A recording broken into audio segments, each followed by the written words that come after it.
My family and I lived at a large property called Gladstone Villa in the former mining town of Bargoed, in the Caerphilly County Borough of the South Wales Valleys in the UK. From 1969 to 1978, we experienced activity that simply defied rational explanation, such as lights going off and on. We witnessed electrical cables being pulled, and my grandfather Bill claimed to have had a glass bottle thrown towards him as he entered the main bedroom, missing him by inches. I didn't personally see this myself, but I still recall the time he came from there with the broken bottle in his hands, and he told us what happened. There was the occasional sighting, but this was very rare indeed, so rare that in all the 9 years I was there, I never once saw it. But I did hear it many times in the bedroom. It's still worth mentioning that my mother, Caroline, saw it on at least 2 occasions. There were also regular footsteps heard in the main bedroom every evening. Sometimes during the day we'd all be downstairs watching TV. One of us would turn the volume down to hear it more clearly, and my grandfather Bill would point to the ceiling and say, "He's by there," or "He's by there now," trying to make out where the footsteps were coming from exactly. There were 5 members of the family that were living at the Gladstone Villa. My maternal grandfather was William Higgs, known as Bill to family and friends, a retired miner who worked at the local colliery. He was a short, bald man who liked nothing more than to listen to his country and western LPs, Johnny Cash, Glen Campbell, and so on. He also liked westerns on TV that starred John Wayne or Clint Eastwood. My maternal grandmother was Rita Higgs.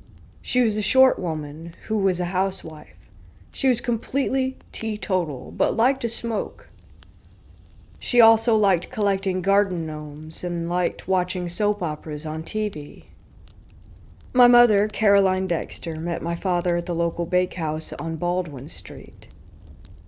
She was day shift regularly, and my father worked the night shift. He would stay behind to make her a cup of tea and chat. They dated for 3 years before they got married on Monday, the 1st of April, 1968. The Beatles were number 1 with Lady Madonna. They did not get a place of their own, but they decided to live with my grandparents at Gladstone Villa, which was in Cardiff Road. I was born on August 24th, 1969, when everyone was listening to the latest number 1 in the charts, Honky Tonk Woman, by the Rolling Stones. It was soon after that my mother said that strange things started to happen. I was just a baby when she said it all started off rather quietly, like small tapping here and there, but nothing too noticeable. But in time, the activity gradually increased. One time my mother said the family heard a noise like someone jumping down from the attic and onto the landing. Naturally thinking that someone was trying to break in, they went to see what was going on. When they got there, they found no one, but the latch to the attic was open. Whatever it was eventually occupied itself in the main bedroom, which incidentally was my grandparents' room. It soon made its presence felt by walking around the bedroom, and the sounds of dragging could be heard. One day, my mother went upstairs to that bedroom to get my father up for work so he could be ready for his night shift. When she got there, she was confronted by the sight of the ironing board placed on my father's torso as he slept. When he awoke, he was astonished to find the situation he was in. He suspected my grandfather Bill was playing pranks, but in time he knew my grandfather was not responsible for it, and he told his work friends what was going on, and it got around town that Gladstone Villa was haunted. My parents separated in 1972, and my father left Gladstone Villa, but it wasn't because of what was going on at the villa. It was just a breakdown of the marriage. They finally divorced on the 25th of April, 1975. The British band, the Bay City Rollers, were number 1 in the charts with Bye Bye Bay. Again, very apt. It would have been amusing but for the fact of what was going on there. I was barely 2 years old, so I have no memory of my father living at the villa. But he would come to see me every Saturday to take me to see my paternal grandparents and to the local cinema. Great times, even though the paranormal activity still continued. As I got older, too, I witnessed the activity for myself. I actually saw the poltergeist activity. I watched electrical cables being pulled by unseen forces. I saw the lights going on and off, and when my grandfather Bill would play records on Sunday as the family did dinner, it would turn the music off. It took exception to the British band Slade and any religious TV shows my grandmother Rita would watch. The local police were also involved. I remember them popping their heads into the attic, hesitating and not going in, but they suggested it was my father playing a prank on the family. A family friend, Mrs. Ivy France, she was more of a friend to my grandmother Rita, she was very skeptical when my grandmother told her that Gladstone Villa was haunted. I can remember Ivy going into the main bedroom, looking around and saying it was vibration from the traffic outside causing it, but she was soon to change her mind when she experienced it for herself. It was then she suggested that the local press be contacted, and a medium. The medium was John Matthews, and when he came to Gladstone Villa, he started by asking the family questions. He then began by challenging the spirit to perform by knocking on the ceiling, and sure enough, it responded by knocking back at him. At some point, John went into a trance to try to make contact with it, but he failed to get a name. He later confirmed the obvious, that there was indeed a presence there, and that it was an earthbound spirit, and that it had unfinished business. A priest by the name of Graham Jones was then called to Gladstone Villa. He blessed the property, and after a few prayers, he duly left, and it was quiet for a few short months after that. No incidents. But it did return, and with a vengeance, and this time it decided to show itself. One evening, my grandfather Bill, my mother Caroline, and I were watching television. My grandmother Rita was reading a book, when all of a sudden my mother just so happened to look to her left, and she saw a full, solid figure of a monk standing by the doorway. We did not see this, as we were otherwise occupied, but she later described it in detail as a monk in typical brown habit, complete with hood over the head so she didn't see the face. It sounded very much like a 16th century Benedictine monk. Fred Davies was a friend of my grandfather Bill. They worked together at the local colliery, and he would visit most evenings. Fred was a slim man who would wear a flat cap and glasses and smoked homemade cigarettes that hung from his lips as he spoke. He would sit in his favorite chair by the open fire and talk to the family and watch TV with us. One day, Fred was with us, in his casual place by the open fire. I was quietly playing with my toys by the sideboard. It was tranquil, when all of a sudden there was one very loud bang. It was so loud that Fred ducked his head and I ran to my mother for comfort. When it was gone, we all went upstairs. My grandfather, Bill, would always be the first and I would be the last. When we went to that bedroom, we found nothing that could account for that noise. Fred later told us that he ducked his head as he thought it was going to come through the ceiling. Fred told us of another experience he had at Gladstone Villa. My grandfather Bill liked to look out the landing window that overlooked Cardiff Road and into the Bargoed town center. This time Fred joined him, and he said that he felt something brush past him, but when he looked, there was nothing there. The most frightening experience I had was when I was alone in that particular bedroom. I made sure the light was on. It was very quiet as usual. I was lying on the bed facing the window that overlooked Cardiff Road when I suddenly felt something heavy pounce on the bottom of the bed. I heard the bed springs go just once, and I felt the bed bounce. I didn't look straight away, but when I did, there was nothing there. I went downstairs to tell my family, and we all went back up. We saw distinctive paw marks on the bed, like that of an animal. I later found out that my grandfather had a black Labrador dog called Toby, who died before I was born. My grandfather Bill and my mother Caroline claimed to have heard a baby crying there, but as I didn't hear it at the time, I took very little notice of what they said. The activity got so bad that my mother, grandmother, and I slept downstairs with the lights on. It was only my grandfather Bill who was supposedly brave enough to sleep in the bedroom itself. It was then that he himself had yet another experience. He told us that he was lying on the bed when all of a sudden he couldn't move. He couldn't even shout for us to help him. This could well have been sleep paralysis, but he said that he heard something in the room with him. My grandmother Rita had her own experiences.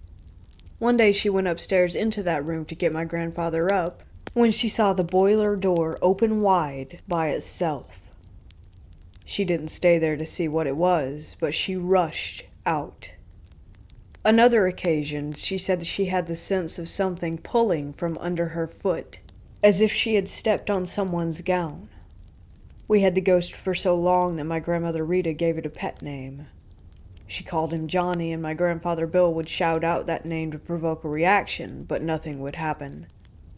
Ivy Francis's son, Charles, got to hear about what was going on at the Gladstone Villa, and he came along with some friends, and with my family's permission, they went into the bedroom. It frightened one of his friends, and to this day, his friend still says that it is a spooky place. My mother Caroline had an operation on her and ended up on crutches. The local nurse would tend to her foot. One day, she was sitting on a chair when the nurse came, and the nurse knelt down to tend to her, and she told my mother not to hold her. My mother looked at my grandmother Rita in amazement, as she was not holding the nurse at all. My mother made her own conclusions that it was Johnny the ghost that was holding her, so as not for the nurse to hurt her. The only time I heard the ghost being vocal was the time that we were all in the room. One of us wanted to use the bathroom and we couldn't get in there. My grandfather Bill said, "He's behind there." I heard quite distinctively the sound of a Gregorian chant, and that was it. Nothing more. We left in the summer of 1978, when two local businessmen bought the property, and Gladstone Villa was eventually converted into a small hotel and its name changed to Red's Park Hotel. On the night before we moved, there was one final incident that we experienced, as if it knew that we were going, and that was its way of saying goodbye. My mother, grandmother, and I got ready to go to sleep. The light was still on, and then we heard the doorknob turning, as if someone were trying to get in. At first, I naturally suspected my grandfather Bill, as he was the only one who slept upstairs in that room, and we thought it may have been him playing a prank. I called out to him, but there was no answer, no laugh that would give him away. We then heard our belongings that were packed in the hallway being thrown around.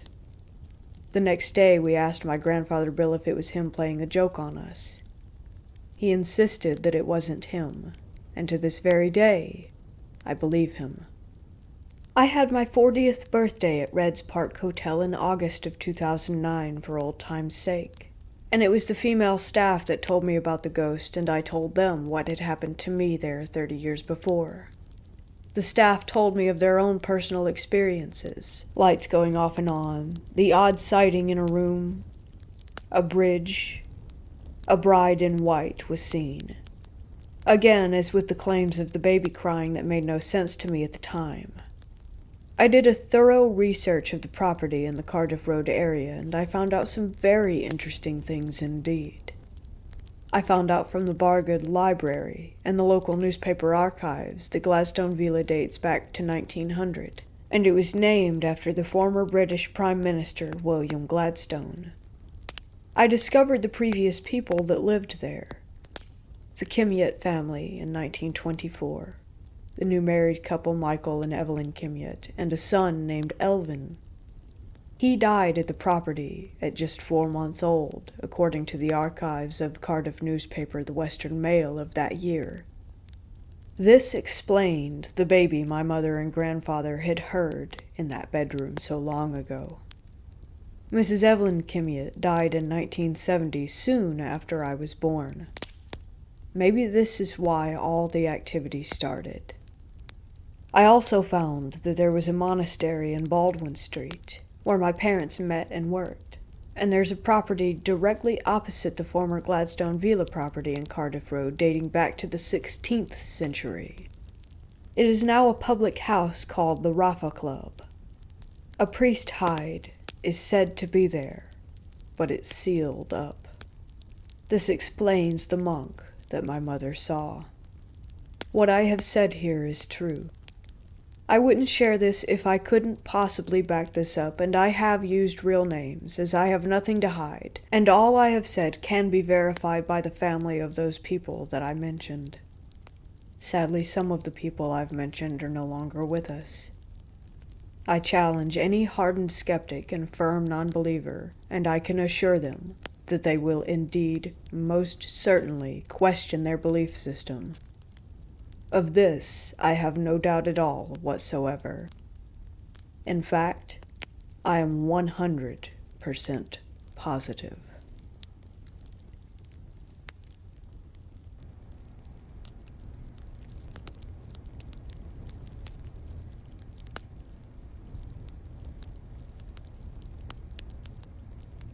While I was growing up, around the age of 3 until 6 or 7, I had an invisible friend.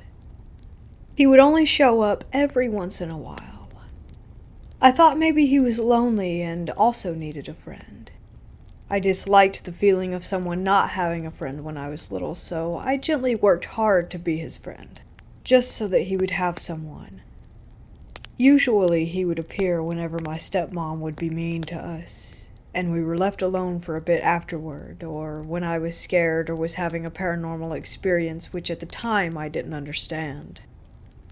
My teacher was fond of me and told my dad that I was special and could grow into either a very bad or a very good person. While the other kids would play on the playground together, I would sit on the hill and just enjoy the grass and trees and wind, and my teacher would sit down next to me, enjoying it in silence as well. I remember one time the other kids were on the playground and, without being told to, stopped playing and sat down with us, and we all just sat on the hill enjoying the breeze. It was a pretty nice memory, just all of us enjoying the silence and having a moment, until the school bell rang. My dad didn't think that the little boy was fake, while my stepmom tried to get me to see a specialist. My dad did eventually take me to a specialist in order to make my stepmom happy because they constantly argued about it. I remember that at our last appointment I was in the waiting room. My dad opened the door and went into her office, and I remember as my dad's back was turned to me that the specialist concluded that nothing was wrong with me, that I was just a normal kid. My dad said something along the lines of, "I thought so, thank you," and he took me out for ice cream afterward. My dad later opened up to me after his divorce and said that in every generation some of the kids have gifts and that some people don't like what they can't understand, and that's why he thought my old friend wasn't made up. To this day, I don't know if he was a ghost or an invisible friend I made up as a little girl, but I do remember that he had his own personality that I was not in control of.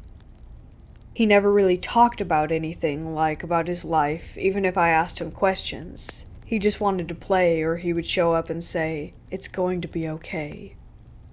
I remember after a while, as my stepmom hated it more and more, he sort of slowly went away. Sometimes I would call out for him, which I didn't do before, and he wouldn't show up. Sometimes when I would cry, I would sort of wait for him, hoping a little bit that he would show up. But he never did. I eventually forgot about the little boy until one day in middle school. It felt like something which was not very good was in my bedroom with me that night. The house was oddly quiet. I figured I was being silly, so I fell asleep. That night, I had a dream that I was inside of a broken-down city as a girl again. It was a misty night with puddles on the road. I could even feel the rain falling lightly on my skin. I remember that my hair was wet. The city seemed to be empty. The street lights looked old, and there weren't any lights on anywhere. Many of the building's windows were broken. Inside of the rooms were dusty and unkept. I also noticed that there wasn't any furniture inside of them or lights or doors. It was just rooms. I called out, and my voice kind of echoed as the rain tapped the ground. I noticed rather quickly that I wasn't alone. Something heard me. As a figure of something slowly crept in the distance on the street behind me, I looked closer, but it wasn't a person. I heard a loud screech, and I instantly started to run as fast as I could in the opposite direction. Whatever was inhabiting that city wasn't expecting me. Suddenly, I was being chased by a bunch of shadowy, semi-human-looking things. They ran fast and would jump from the wall of one building to another building, clinging onto the sides, the bricks falling and hitting the streets and the sidewalks behind me. They nearly caught up to me until I turned the corner and started to run over to an old wooden fence on the outskirts of the city. I felt the water on the grass, and I think I slipped at least once.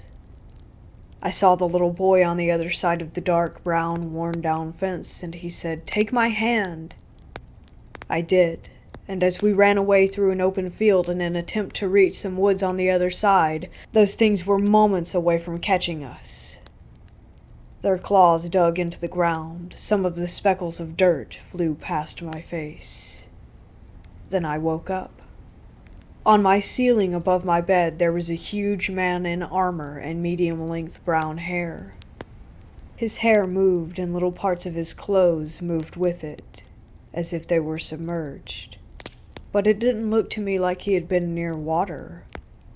He had a silk cloth. It was either red or purple. The only way I remember it is because part of it had floated steady near his hair and face. Light seemed to emit not only from his body but from underneath his skin as well. As I looked at his face, he had an expression of warmth and calm, and it felt like we knew each other. He seemed so familiar. Only the area from the top of his head until about his waist or a little below it could fit within the space of my ceiling. I remember his eyes. It was like he were trying to tell me something, that he was the little boy the entire time, and it was going to be okay. The only way that I can describe the feeling of familiarity I had is, you know the feeling when you see someone after a while and you realize you knew each other when you were kids? Eventually, after what felt like a longer time than what it probably was, the man faded away, and it was just me in my empty room. That morning when I went upstairs to fix myself some breakfast, my uncle was talking in the living room about having a dream. I didn't really catch what his dream was about, though, until he mentioned that he woke up in the middle of the night when he heard aggressive scratching and banging on his door. My dad didn't believe him, so he brought my dad and my sister and I downstairs to show us that it was true, to show my dad that he wasn't making it up. There were long, deep scratches on the other side of his bedroom door from the hallway. I can't explain what happened or what had made those scratch marks. I usually don't open up about my experiences. I honestly haven't had the courage to until a few days ago. Rarely have I shared them. I still haven't told my family about my dream, or the man I had seen either. But they still talk about the scratches.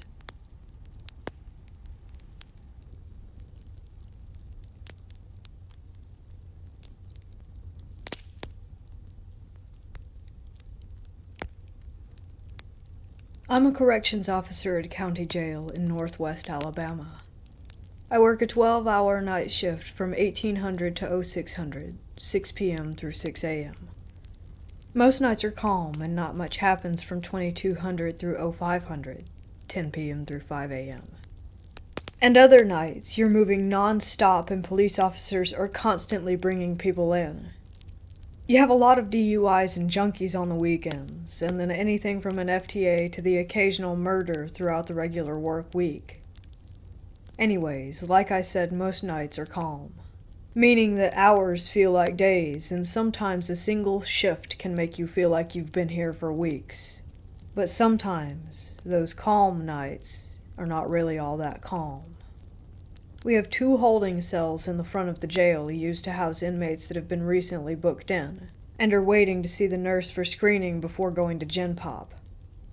We have another room up front that we call the Pink Room, due to the walls and ceiling being painted a hot pink color because a former sheriff thought hot pink was a calming color. Everyone hates this room. It's our drunk tank, equipped with a camera for observation and a flushable drain in the floor for any liquids that might come out of someone, if you know what I mean. One night after lights out, when everyone was asleep, I heard a loud bang in one of the holding cells, like someone was hitting or kicking the door, which would have been a normal noise if anyone would have been inside one of them. But my partner and I had moved everyone out of the 2 holding cells just a few hours ago, and no one else had come in that night. I thought it might have been the guy we were keeping in the Pink Room for medical observation, but when I looked over at the monitor for the camera in there, he was sound asleep on his mat on the floor. I went over to the doors of the holding cells to investigate. I lifted the heavy curtains on the windows so that I could see into each one, but there was no sign of anything. I figured I was just hearing stuff since that noise is so commonly heard at all times of the day or night. I went back over to my desk and sat down.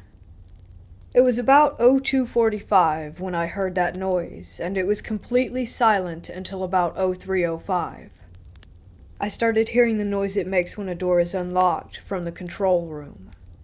From the control room, you can unlock or open any door in the facility except for like 3 that you need an actual key for. There's a door right behind the desk that I sit at that leads to the kitchen and rec yard. That was the door that sounded like it was unlocked. I radioed my partner, who was in the control room, and asked if she had unlocked this door.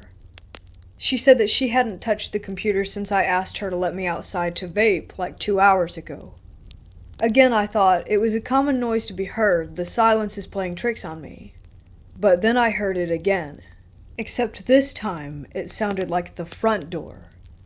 I looked over at the monitors for the front door and saw nothing, but on the monitor for the Pink Room I could see the screen start to get fuzzy, like static. Then it was completely black for a few seconds. When the camera came back on, the inmate was sleeping in the exact same spot. But everything he had in there with him, his cup, shoes, blankets, was all scattered across the whole room.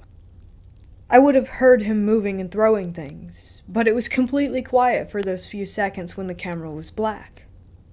After that, I decided I didn't want to be alone anymore. I went to sit with my partner and started telling her what was going on. After I told her about the doors unlocking and locking and about the guy's stuff in the Pink Room, she just laughed and said, "Must have been Christine." My partner has been working here for 5 years now. She told me that Christine was an inmate that had died in the old jail next door, and that the reason she haunts this jail is because the buildings are connected. She told me about numerous things that have happened while she was on shift, including actual sightings of the ghost she calls Christine. She said that Christine has gray hair down to her shoulders, and that she's wearing a nightgown. She also said that Christine can be seen walking down hallways on the cameras, inside the cells with her hands on the bars looking through them, and that sometimes you can see her face from the windows outside.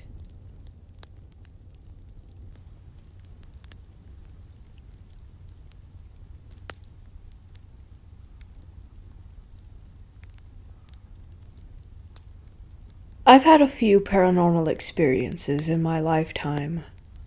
My mom and dad said that when I was little, they would wake up in the middle of the night to me crawling around my nursery and saying a man with glowing eyes was playing with me. They believed it was my grandfather who died when I was born a hallway away, but I haven't seen him since. Anyway, my boyfriend used to live in an old farmhouse built back in the late 1800s with roommates. None of them believed in activity, but I asked about the old barns in the house when I was staying there. I always felt unsettled in the house when I would sleep there and often would wake up at around 3:12 a.m. to pee. But one night I woke up at that time and stumbled down the hall to the bathroom. At the end of the hall was the staircase, which was creaky and old, and I heard it shift. I stopped at the bathroom door and saw the face of an older man peer around the corner. I jumped into the bathroom and shut the door to pee, but felt goosebumps all up my arms and my back. I didn't feel afraid of him. He looked pretty nervous, but it spooked me really bad. I went back to bed and didn't see him again. The next time I stayed there, I woke up at the same time to pee, and I saw him standing against the wall. But this time, he actually reached his hand out to me and motioned to go downstairs. I cautiously went towards him to see him go downstairs, and I peered around the corner to see him facing the door with his hands behind his back and staring at the open field in front of him. This time I noticed that he was wearing glasses and was older, with a scruffy white beard and dirty pants and boots like he'd been working outside. My boyfriend came down and found me, so I went back to bed, but didn't sleep at all. The last time I saw him, I woke up at 3:12 yet again and rubbed my eyes to feel a really warm sensation around my hand, as though someone with really strong, working hands was grabbing me with both of their hands, but I sat up to see nothing. My heart was beating loud, but I felt safe and calm, and I swear I heard the whisper, "I'll miss you," before I went to look for him. He was in the hallway again, and he tipped his cap before whistling and walking away. I followed him, but didn't see him anywhere. And this was the last night we stayed there before we moved to a different town, into our own home. As crazy as this sounds, I miss him, and he was a sweet soul. I hope the boys that live there don't bother him too much. I asked about him after we left, and visited my boyfriend's friends, and they said their grandfather had died before they were alive, and he was a working farmer whose wife died before him. He loved animals and wore big bottle glasses. I really think it was him, and that since the boys didn't believe in ghosts, that he just wanted someone to be his friend.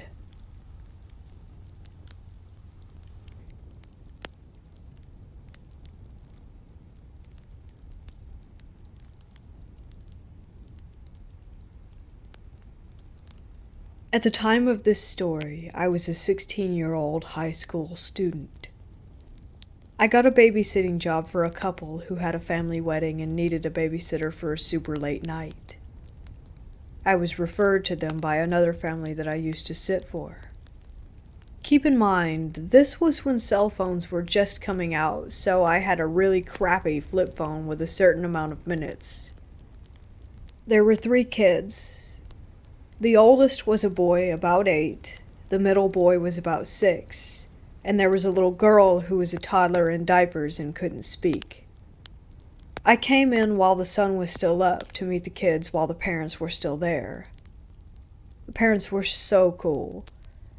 They showed me where all the snacks were and gave me the ground rules for the night. Kids in bed by 7:30, teeth brushed, you know the drill. Once they left, we started eating dinner. To my shock, the middle child, who we'll call Teddy, kept throwing his fork hard at his siblings and pinching his sister with his nails under the table. He kept kicking my shins and throwing his food around the room. The moment his parents left, he became a terror. Their house was old but remodeled, so their toys were in the basement playroom. After dinner, we all went in there to play. As soon as we went down the stairs, it felt wrong. Don't get it twisted. It was a beautiful finished basement with a couch, flat screen, and toys, but something just felt creepy about it. Then the little girl kept pointing at a blank wall, one with no pictures or anything on it, and kept screaming at the top of her lungs and crying. It really unnerved me. At this point, I'm getting a terrible, really bad feeling. So I say, let's go upstairs and watch TV till bedtime. The kids seem to love that idea. So I carry the little girl upstairs and turn on the TV for the three of them and then go back down to grab her favorite stuffed dog and clean up a bit. When I turn around to walk upstairs, I see Teddy smiling a sickening smile at the top of the stairs. He has his hands on the light switch. My stomach dropped. I didn't have my phone or a light, and if this little shit locks me down here, I thought. The light switch is at the top of the stairs outside the stairway, so if he closed the door, I was screwed. And sure enough, he flicked off the lights, cackled, and went to slam the door and lock me in the dark basement. I have never moved so fast in my existence. I flew up the stairs and shoved my hand into the door to keep him from locking me down there. I asked him why he did that and yelled at him to never do that again. All he did was smile at me and then slowly walk away, giggling. I iced my hand and watched him closely for the rest of the night. Bedtime comes around, and I put the kids to bed upstairs without any problems. There were 3 bedrooms, the parents' room at the end of the long hall, then the baby girl's room in the middle, and the boys shared a room with the bunk bed at the end of the hall by the top of the stairs. Everything finally seemed quiet, and I began to forget the horrors from earlier and started watching TV. About an hour after I put her down, the baby girl started screaming through the baby monitor. A scream that sounded like she was in pain. Thinking her brother Teddy was bothering her, I ran upstairs to stop him. As soon as I get to the top of the stairs, I see him laying down on his bed facing the wall. The baby is hysterical and is again pointing at nothing and crying. I am freaked out by now. I rock the baby back to sleep, check on the boys, then return to the living room. What the hell is happening? Am I imagining things? I shake it off and turn the TV back on. This is when the night goes from bad to a total nightmare. Once back in the living room, I start to hear screaming every couple minutes. What sounds this time like a grown man screaming in pain. At first I thought it was outside or maybe a TV or a radio, so I ignored it and kept watching television. But soon it became clear that it wasn't a joke, and it wasn't my imagination. It was coming from inside the house. Then I hear what sounds like little feet running upstairs in the hallway. For a second I'm not scared anymore. I'm angry that Teddy's out of bed 2+ hours after bedtime. I go to the bottom of the stairs and holler up Teddy's name and tell him to go back to sleep. I don't hear a response, but I do hear the footsteps continue. Then I hear what I think is him run into his parents' room at the other end of the hall. Feet pounding down the hallway, clear as day. So I sprint up there, thinking I've caught him in the act. The hall is empty and dark. I turn, and I find Teddy is sitting up in his bed. He's staring at me again with that sickening smile. I could see his brother was asleep on the top bunk, and I could see that his baby sister was asleep on the monitor in my hand. He gave me the creeps. I told him to lay back down. I go back downstairs to the middle floor. I then hear someone walking up from the basement, and I lost it. I slammed and locked the basement door, and I called my house number. My big brother answers, and I tell him that I'm scared. He puts me on speaker, and I explain everything to my family. I babysit every weekend, and I've never had a negative experience or called them like this, so luckily they believed me. My grandpa, being a super religious man, prayed with me and calmed me down. My big brother got into his car and came to sit with me until the parents got home, but the town I was in was a bit of a drive, so he told me he'd be there in 40 minutes. Even after we hung up, I could hear the footsteps running around the house. I am not a religious person, but I sat on the couch and prayed and cried. I have never been so scared in my life. I was terrified. The parents came home before my brother got there and they saw that I had been crying. They asked what happened and I told them everything non-supernatural that occurred because I didn't want them to think I was a crazy person or tell people not to hire me. I just wasn't going to mention it at all. So I just said Teddy was a handful and that was it. As I was leaving, the dad, in a deadly serious voice, said, "Did the ghost bother you?" I slowly turned to him, not fully believing what I had just heard. I asked him if he was being serious. He said, "Oh, I'm being serious. We've had a ghost problem for a while now. Did you experience anything yourself?" I broke down and started crying when I gave them an honest recap of the night. I told them about the screams that I heard, the footsteps, everything. How the baby was crying at the wall, and how Teddy tried locking me in the basement. They believed me right away. The parents said they'd moved into the house about 2 years ago after the old man who built the house died inside of it.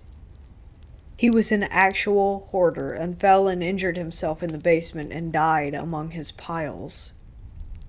Since no one could hear him scream, they didn't find him in time.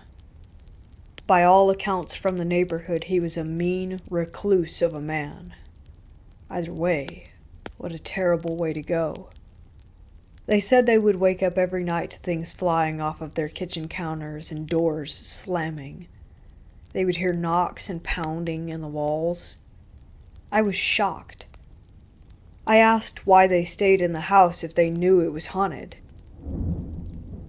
They explained they weren't able to move due to their jobs and current financial situation. I have to admit that although it wasn't huge, it was a beautifully built home.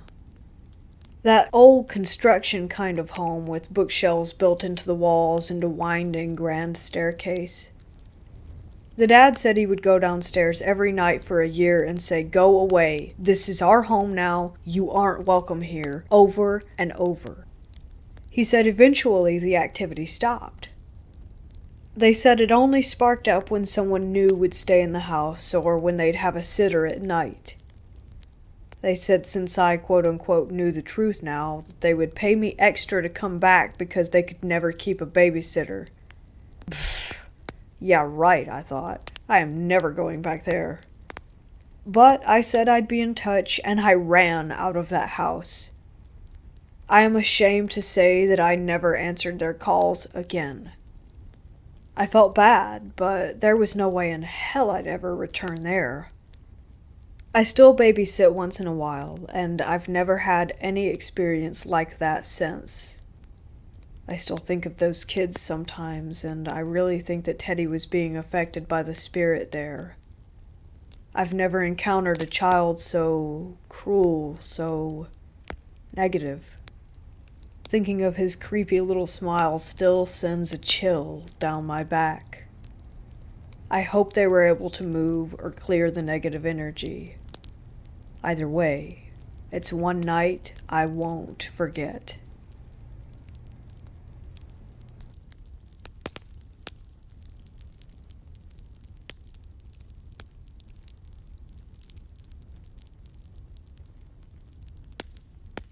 This isn't a scary story per se, it's more eerie and odd. Just a disclaimer in case you're expecting otherwise. I met David 18 years ago when I was just 14. He was an idol for me when I first met him. He did so many fascinating things. He was a special effects artist on several television shows that were filmed in Miami, Chicago, and New Orleans. He was a sword/bladesmith, and he would render 3D images to help work on historically accurate swords for museums when the original couldn't be displayed due to research. He was amazing, and through all the years, he never lost his shine. When I was young, I wanted to be just like him. He told me very early on that he hated his name, and went by Monkey. This made me laugh so hard, as he imitated a monkey as he told me his name preference. To his best friends, Heather, Keenan, Pixie, and myself, he wasn't just a person. He was a shining star. Skipping forward many years to 2015, I bought a house in New Orleans. I hadn't quite lost track of him, but I was in my own world because of a death in the family. In late 2016, we reconnected at a club outside of Chicago, and I invited him out to visit me in New Orleans. In spring of 2017, he took me up on that, and he flew down, and it was like no time had passed. He was still the same exact shining star that I remembered. Still the goofy monkey that I remembered. In 2018, I went back to Chicago to help with family, and he stayed in New Orleans. In 2019, I was touring with a band, and we had a stop in New Orleans, and I had found out that our friend Carter had passed away. It hit us both very hard, as Carter was in his early 30s just like me, but we were able to console each other. That was the last time that I saw Monkey, at a funeral. I had brought him a necklace that Carter had made, but I never got the chance to give it to him. We kept in contact over the phone after that, as I needed to get back to Chicago and he chose to stay in New Orleans. 2020, COVID started, and made it impossible to visit for a while. But that brings me to now. November 2nd for me, as I'm currently in the UK, but it was November 1st over there, with the time difference and all. I was woken up by a mutual friend ringing my phone off the hook at 5 a.m. UK time. I answered it, and they didn't give me much info, just that he was in an ambulance and that they needed to get in contact with his parents. Enter Heather again. I called her immediately, and she got everyone in contact. As I was starting to fall asleep again, she called me and let me know that he hadn't made it. I don't remember how I took it over the phone. I think I was just in shock and disbelief. Later that day, I went looking for his social media, and it was all gone. None of us could find it. At some point that evening, I went scrolling through Instagram as one does. One of his deleted profiles popped up, and I clicked on it. How it reactivated after his passing, I have no clue. Immediately, I was drawn to a photo of him, so I clicked on that. The caption was, "Very alive and very well. I hope the same for you." And I know that he was trying to reassure me by leading me to that photo. The photo itself was from 2018, but I had never seen it before. I don't believe in coincidence, so I am damn certain that this was his way of saying goodbye and telling me that he was okay, wherever he is. It still makes me cry, and it will for a while, but I appreciate the message from him. The profile disappeared again the very next day. It might seem mundane to some, but I could almost feel him in the room trying to comfort me. Rest in peace, David Mad Monkey. Those of us still on Earth miss you.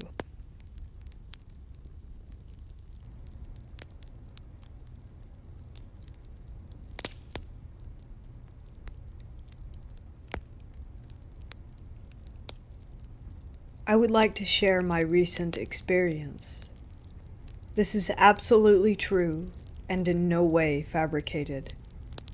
I have been shaken up immensely, and my perspective on reality has definitely changed. I live in India, and my family is Protestant Christian. My upbringing and the things taught to me in terms of faith have included an aspect of the supernatural and the spiritual. Though it was always told to me that demons and spirits of darkness exist, I was always a skeptic. I believed in proof, evidence, and logic. In my opinion, exorcisms were staged and everything about it was fake, until I had what seems to be my own personal experience with the demonic. This happened about a week ago. I was on my bed, playing a racing game on my phone at 2 a.m. The lights were off, and the only light was that of my phone. I usually put my AirPods on and keep my volume on full as I enjoyed the loud engine revving sounds of the game. I started feeling an ache in my back, and this made me think I was having another bout of kidney stone pain. It runs in my family. My way of coping with it is to just ignore it and move on with things. I've had multiple stones in my body, so I have learnt to manage the discomfort well by now. As I continued with the game, I started feeling breathless as the air was heavy. It came to a point where I thought something was definitely wrong. There was a dull pain in my stomach and head too. The sounds and music of the game I was playing became very muffled and scary. I managed to pull out my headphones and lie down. I laid out on the bed, on my back, looking up at the ceiling, wondering what was going on. My wife is working abroad for now, and I really wanted to ring her. I was not able to do that, however, because somehow logic and common sense had taken a back seat at that moment. I just wasn't able to think clearly. My palms and forehead were covered in sweat, and felt crushed, like under weight of something terribly heavy. I honestly thought I was about to die. My mom had visited me in March of this year and has not been able to since leave and head back to her own house due to the lockdown. So she was sleeping in the guest room and usually fast asleep at that hour. My mom is a very deep sleeper and rarely gets up for anything in the night. During all this madness that I was going through, she just woke up and came to my door and knocked. I heard the knocks, and I wanted to say, "Please come in and help me," but my mind was too confused to do anything. She heard some groaning-like sounds coming from me and decided to let herself in. When I looked at her, I wanted to say help, but apparently I kept saying, "Just let me be. Let me die in peace." My mom told me this later. When she saw me in the state that I was, without any hesitation, she touched my head and said, "In the name of Yeshua, I bind you, rebuke you, and cast you out." I felt the immediate sensation of wanting to puke. I rushed to the loo and did so. Instantly, I felt better, and my mind began working correctly. I could think straight and had no trouble breathing.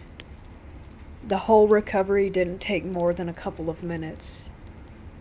While I know that this can be dismissed as a simple case of indigestion or acidity, food poisoning, or even an anxiety attack, here are some reasons why it's got to be more. 1. The probability of my mom walking in that time was very low. Later, when I asked her why she came in at that hour, she simply said, "Because I felt like I should." Like a prompting in my spirit. 2. Why would I say things like, "Just let me die"? Any person in need of medical attention will cry for help rather than wanting to be left alone. 3. Why did I need to puke just after my mom said those words? 4. I had eaten dinner at 5 p.m. If it had something to do with that, why would it surface at 2 in the morning the next day? And 5. About a month before all this happened, I had a nightmare about an entity in my room. Something that looked like a black being with red eyes and teeth like a wolf, grinding its teeth at me or making low-pitched growls. I was scared after that, but I had dismissed it and moved on. I am really beginning to think that what I went through was a spiritual demonic oppression, which retreated due to the compulsion from a higher spiritual authority. .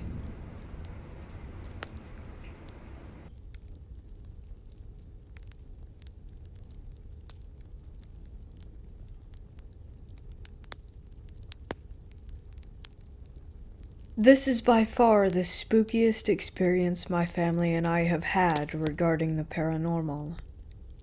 I'm currently living in Australia, and this all started when I moved into my current house around 3 years ago. In my culture, we believe that whenever a family moves into a new home, a priest should come to perform various prayers to bless the house. However, when my mom bought the house, we immediately went on holiday for 3 months, so we were unable to perform the rituals. Everything started when we first came back home. Just some background, my mom raised me on her own, so it was just the two of us staying in the house at the time. I was still in high school, and my mom worked in the city, so we both took the train every morning. She always left home earlier than me, so it was my job to lock up each day. She also worked late almost every day, so I would get home first and be home alone for at least 5 hours. One morning as I left home, I began to feel paranoid that I had not locked the door, so I walked back to check it. The door was locked. Later that day, when I came home, I walked up my driveway to find that the door was wide open. I freaked out, but was brave enough to go inside. Our kitchen is pretty close to the entrance, so I grabbed a knife and searched the entire house. There was no one there. I decided to not tell my mom because she was really stressed with work and I didn't want her to freak out too. Over the next few days, another strange thing started to happen. Our garage door would randomly open whenever we were home. My mom was kind of scared, but then we thought maybe our neighbor's garage remote functioned at the same frequency or something and it was activating our door too, so we dismissed it. It had been about 2 months since we were living in our new house and everything seemed to be normal again. Until one day when I was awoken in the middle of the night by my mom. She looked super scared and asked me if I had come into her room to wake her up. I said no, I was half asleep and had no idea what she was rambling on about. She didn't believe me and made me swear that I hadn't. I always play scare pranks on my family, so that was why. I swore I didn't and asked her what was up. She is a super light sleeper, and so while she was sleeping, she heard someone prop her door open. She looked up and saw the figure of a boy and thought it was me. She asked it, "What's wrong?" and blinked. There was nothing there, and her door was still open. She called my name a few times and there was no response, hence why she came to my room. I have to admit, given the stuff happening with the doors, I was kinda scared, but I convinced my mom that she was imagining things and she went back to sleep. Ever since that night, and up to this day, my mom still sleeps with her door open and the living room light on. And I do not blame her after what happened next. 2 weeks after this incident occurred, my mom's best friend and her son and daughter, who were both around my age, came over from our homeland, Malaysia, to visit us. I was really excited as I have always been close to them. One thing you should know about my aunt. She's had many experiences growing up with the paranormal, and so she is super afraid of ghosts. For this reason, me and her kids always used to play pranks on her. One day the 4 of us were playing poker on the dining room table while my mom was taking a nap in the living room. Suddenly my mom rushes out of the living room, her eyes wide open, and she looked terrified. She asked who had woken her up from her nap.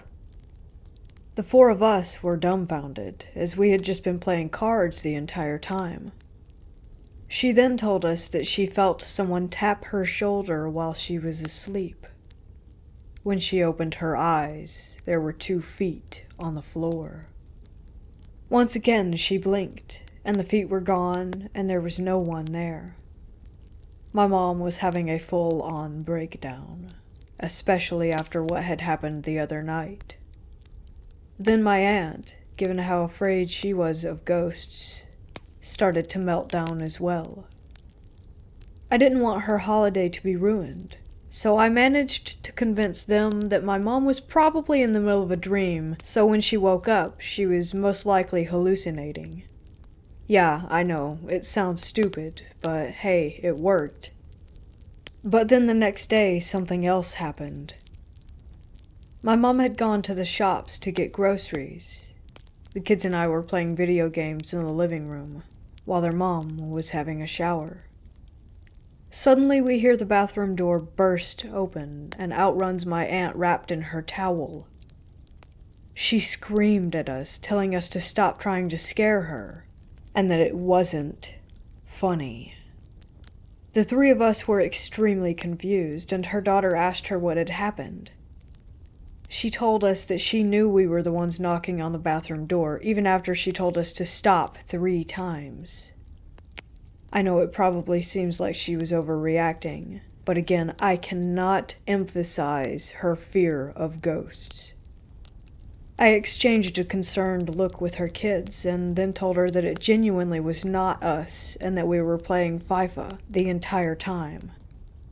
Soon my mom got home, and we told her what happened also. Let's just say that my aunt started sleeping with her room lights on for the rest of her trip. Soon she and her kids had gone home, and it was back to me and my mom again. We returned to our regular routine. My mom was finally at peace, and she hadn't seen anything for a while apart from the garage door opening on its own every now and then. The same, however, could not be said for me. It seemed that it had become my turn to be tormented. As I mentioned before, with my mom at work, I would be home alone for a few hours every day. I began to start to hear things. The strange bit is that it would never occur while I was in the living room.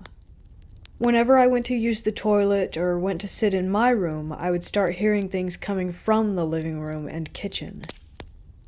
It started out small. Just the sound of some panting, like if you had run a marathon. That kind of panting. But the minute I entered the living room, nothing. There would be no sound at all. It soon started to get worse. I would hear footsteps pacing around outside my room and spoons and pots falling in the kitchen. But every time I step out into the living room again, the noises would stop, and everything would be just as I left it. There was even a time when I thought I heard a kid laughing right outside the door when I was in the toilet. I decided not to tell my mom again because she seemed to be getting over her experiences and I didn't want to scare her all over. But one day I felt that I needed to tell her, and we decided that day that it was time we contacted our priest to perform the prayers for our house. It was the day my best friend and his parents came over for dinner. When it all began, it was a completely innocent meal. My best friend and his family are Malaysian too, and we were having a great time talking about home while having a signature Malaysian dish. My friend's dad was telling us a story when all of a sudden his face just froze, and his eyes widened. He honestly looked like he was having a stroke. His face contorted into a frown, and he just stared down at the table. My mom and I shared a worrying look, but my friend and his mom just continued eating like nothing was happening. Suddenly, his dad seemed to return to us, and he continued telling the story as if nothing had occurred. But he could see that my mom and I were visibly concerned. Suddenly, his wife tapped his shoulder and said, "Just tell them." He frowned at his wife and just kept eating. There was an awkward silence for a few minutes, and then he finally decided to address the elephant in the room. He apologized for scaring us and assured us that there was no need to worry. He then went on to tell us about his life. Since he was a child, he had been very religious, and from a young age he felt a very close connection to God. He regularly meditated and was very, very spiritual. So spiritual that when he was in his mid-20s, he had awoken with a gift. He was able to see dead people. I kid you not. When he said this, I immediately looked at my friend, waiting for him to start laughing at some prank.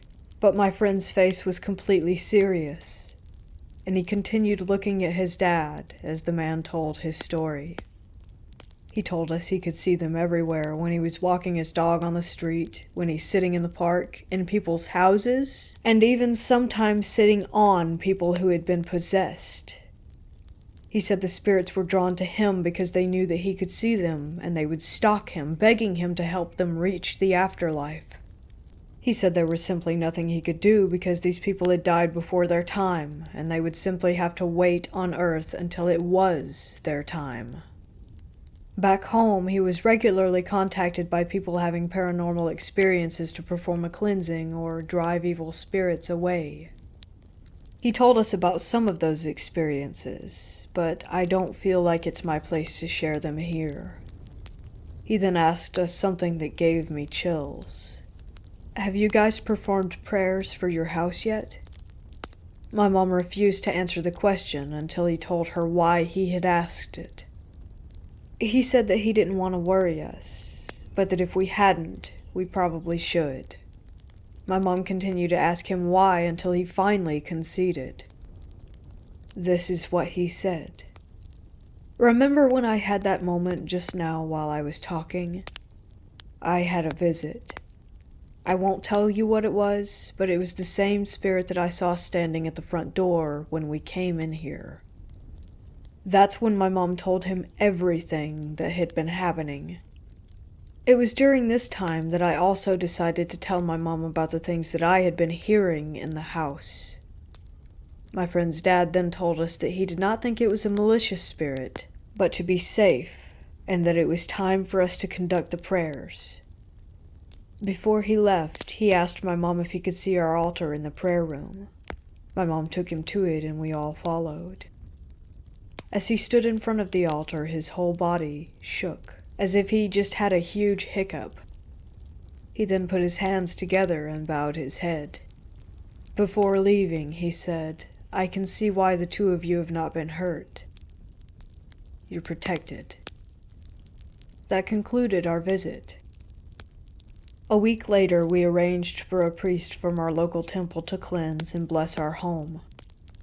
I promise you that ever since that day, nothing strange has ever happened in our house. Even the garage door has stopped opening on its own. I'm not a particularly religious person, but I have learned my lesson.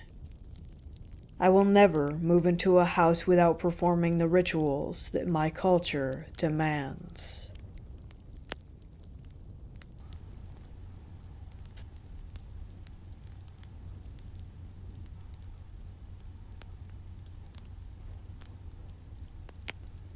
I've always felt that someone was watching me, always with me, just watching, but nobody was to be seen.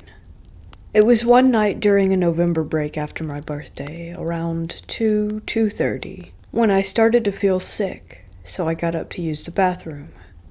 My room was in the basement right next to my parents'. I left my room and we have this hallway. I walked down and it was pitch black. I was going up to the door that leads to the stairs, and for a quick second, there was just a girl standing there, and then she just floated up and disappeared.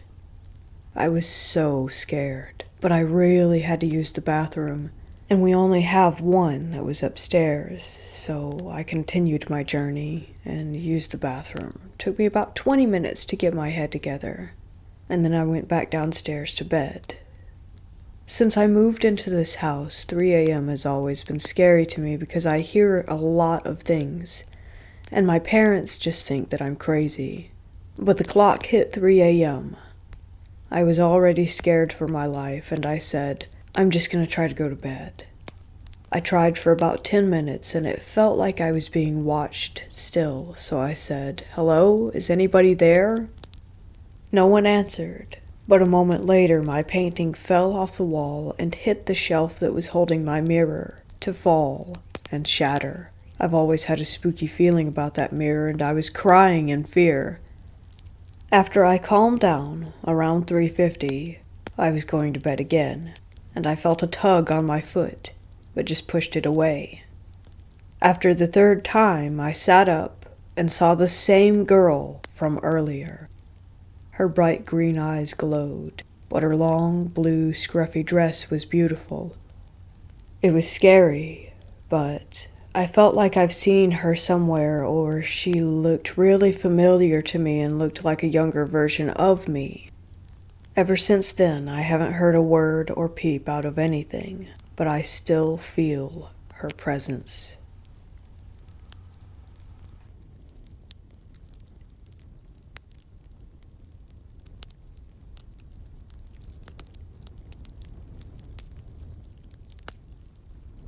I am and always was connected to spirits in some way. I'm Native American, which does contribute to my sensitivity to otherworldly experiences. This particular experience happened about 7 years ago. Growing up, I was a weird kid. In middle school, I was in the paranormal/ghost hunter phase, watching anything that had to do with ghosts and hauntings that I could. Down the road from my house was a big and decrepit house, which always gave me and my friends really weird vibes, like something was watching us as we would walk past. One day, me, my sister, and my friend were looking on the App Store for an app to keep us busy, a new thing to do that wasn't like what we did on a normal day. We found this app that claimed to pick up EVPs. We take the app to the house to test it out, being kind of skeptical. We sat up on the driveway asking questions. As we asked questions, to our surprise, we got answers. The app told us that the spirit was an 8-year-old boy named Shane who had died in a fire.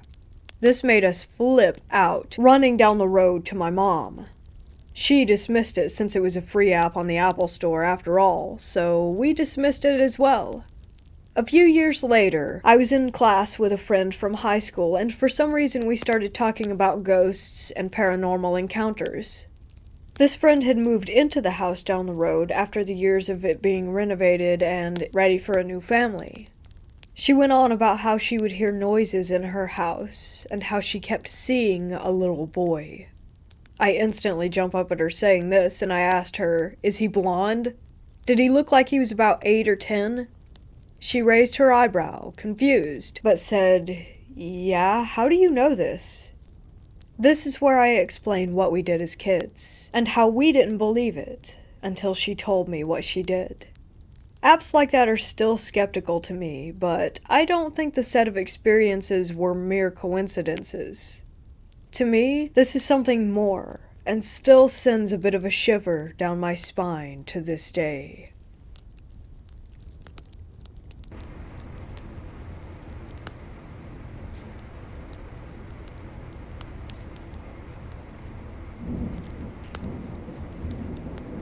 Here is the chilling tale of one of my stepmoms, who we'll call Lisa here, experiences with ghosts that she has conjured through her old Ouija board. So Lisa had just divorced her ex-husband and was living alone in a new house with her 2 kids. She moved to get away from the torturous spirits or demons in her old house. She was settling down with a broken heart and a new life. She went to bed after forgetting to pray one night. She did this because it was what the priest told her to do to solve her problems with the paranormal. It seemed to work, she told me, but when I didn't do it, it would all come back. Lisa had no paranormal experiences while she was in that house. Until now. On the night she didn't pray. Her oldest kid was 7 and now sleeping alone. Her youngest was 3, and Lisa kept her sleeping in her room because she felt like she had to keep an eye on her. Because of all the experiences, she was a worrywart. Anyway, she falls asleep and wakes up to 3 knocks. She knows this all too well. She lit a sage, prayed, and went back to sleep. This didn't work. That night she kept hearing scratches on her wall above her head. She turns to look up and sees a face in the pitch black dark. Lisa just woke up and thought it was her imagination. But then came a feeling of impending doom. A feeling also that she knew too well. She turns on her lamp, turns around to see a black mist looming next to her bed. She grabs her daughter who is sleeping with her and grabs a Bible. She screams for the mist to go away and everything calms down. She flicks on the light, paces around the room, and looks over to where she heard the scratching sounds earlier. To her horror, she sees 3 scratch marks the size of tiger claws above her bed on the wall. The scratches were on her wall until she put up new wallpaper.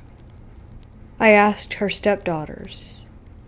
One of them remembers her mom screaming at a wall. She never saw what my stepmom saw, but they wondered why they saw the scratch marks.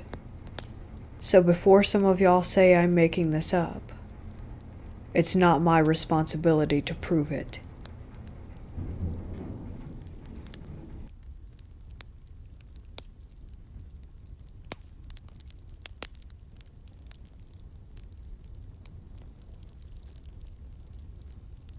In 1999, I moved back to Washington State after traveling around the country for 4 years. My grandmother let me move in with her for a while so that I could get back on my feet. I hated the basement of her house. Always have. But it was free rent and she was cool with Chuck, my 90-pound black lab. Plus, my Gramps and I got along pretty well. Late one night, about 3 months into me staying there, I woke up because Chuck kept moving around on the bed and was shaking the mattress. Then I heard him start grumping. You know, those grumpy groans that old dogs make when you scratch behind their ears and they love it. He started doing that. Once I realized what I was hearing, I sat up to yell at him to go back to sleep. That's when I discovered the reason that he was moving around so much. He was trying to get closer to the woman who was standing right next to my bed, scratching him behind the ear. I didn't scream, and I'm proud of that. But also, what the actual hell? Where did she come from? Who was she? Why was she standing in my room petting my dog at 3 a.m.? I was too afraid to ask. I did the only thing I knew how to in those situations. I hid under the blanket. Certainly she would be gone by the time I re-emerged from underneath it. That's how these things are supposed to work, right? I waited for a little while, but when I came out from under the blanket, she was still there. So I hid under there again, 3 more times. Every time I came back out, she would still be there, smiling at me and scratching my dog's ears. The last time I was under the covers, I realized that I wasn't actually afraid of the woman. Chuck and I met under stressful situations for both of us, and because of that, he and I had a super strong bond. I trusted him implicitly. If she had meant me harm, he would have reacted to her negatively. But his reaction was clearly positive, so I figured that she probably wasn't there to kill me. So I came out from under the blanket one last time, intending to deal with the freaky woman still standing right next to me.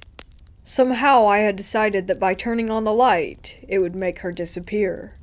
I reached over and snapped on the bedside lamp. I don't know why I thought that that would work. Is that even a thing? Are ghosts supposed to disappear in the light? Well, I turned it on and she didn't, so I don't think it's a real thing. By then, she had been standing at my bedside petting Chuck for several minutes, and I was out of ghost-busting options, so I gave up on being terrified and just looked at her. Really looked at her. I can still see her right now in my mind, dressed up in a classy brown pantsuit with a cream-colored blouse. She had shoulder-length auburn hair styled beautifully with these big, loopy curls. She looked like she had been on her way to work a party, and she had only stopped for a second to say hello. She was very pretty. She looked happy. I didn't have the nerve to talk to her, or at least I don't remember speaking. But I stayed present, and we both looked at each other for quite a while. I remember having the distinct impression of her knowing that I was there, of both of us being aware of the other. Then she stopped petting Chuck and walked to the end of my bed, stood up straight and proud, and dissolved away. I mean that very literally. First her clothes, then her skin, her organs, and her bones. Like that Nazi at the end of Indiana Jones and the Raiders of the Lost Ark. I remember what her blood looked like as it dissolved to reveal her skeleton. That should be a gross and terrifying memory, but I don't recall it like that. At the time, it felt like she was doing it on purpose. Like she had wanted to make the most dramatic exit that she could manage. I remember thinking, this should scare the pants off of me, but also, wow. Somehow, I did go back to sleep. In the morning, over coffee, I was going to tell my grandmother about what had happened, but she had just received an upsetting phone call. Apparently, her best friend from high school, Ursula, had passed away in the middle of the night. I'd heard stories about their teenage shenanigans, especially the one about the stolen birthday cake.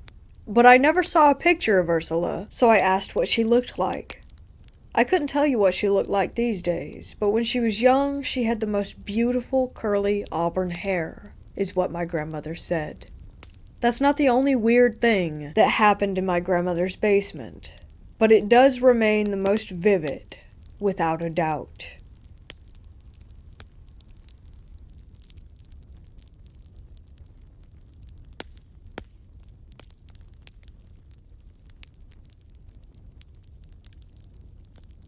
When I was a kid, I lived in a little one-story house with my dad, my older sister, and my stepmom.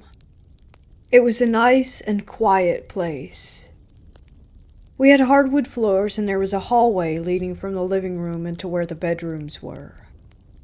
It was a rather dark hallway which turned to the left and led to a guest bedroom and my parents' bedroom.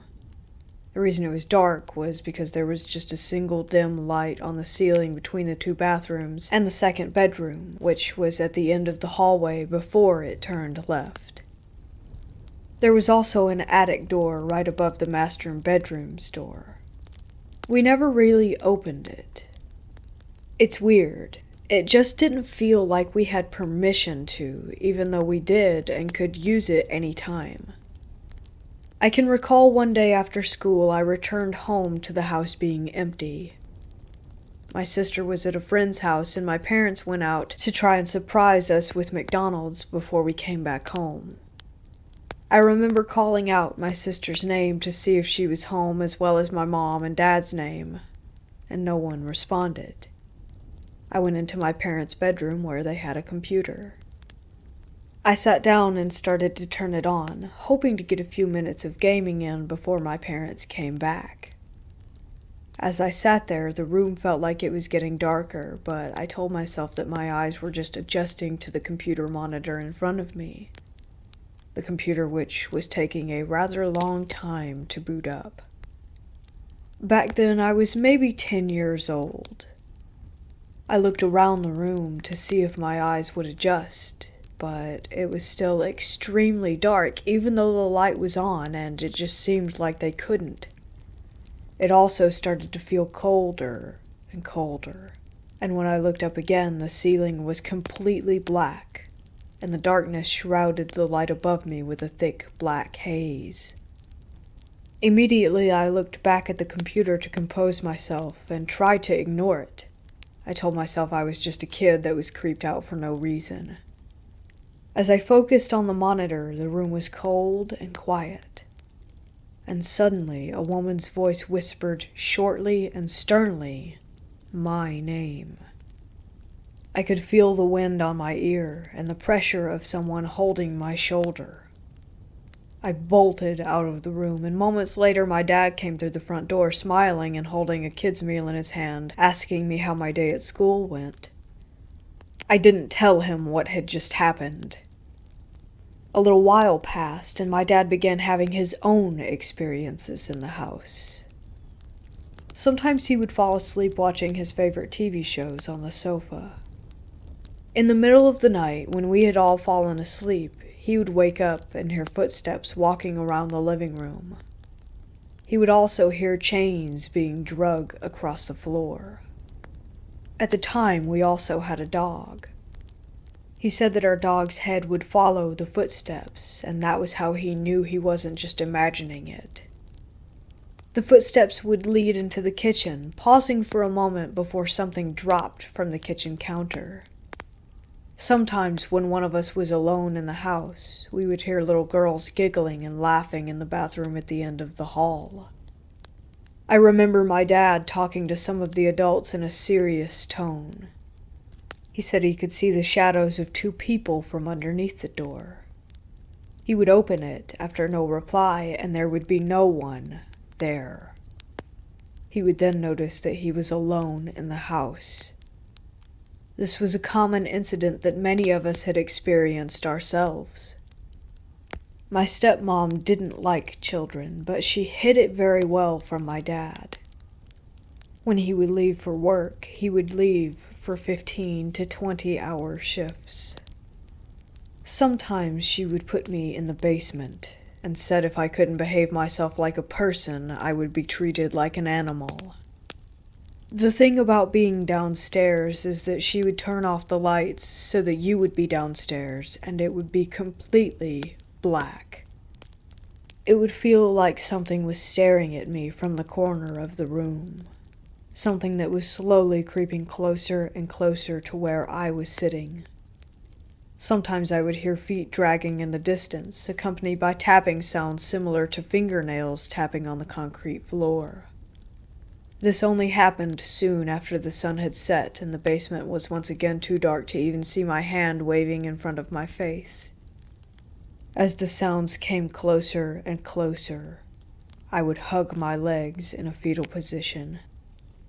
At that point, I would sing a song from Anastasia, the one that my sister and I used to sing together, and hearing my voice made me feel less alone in that situation.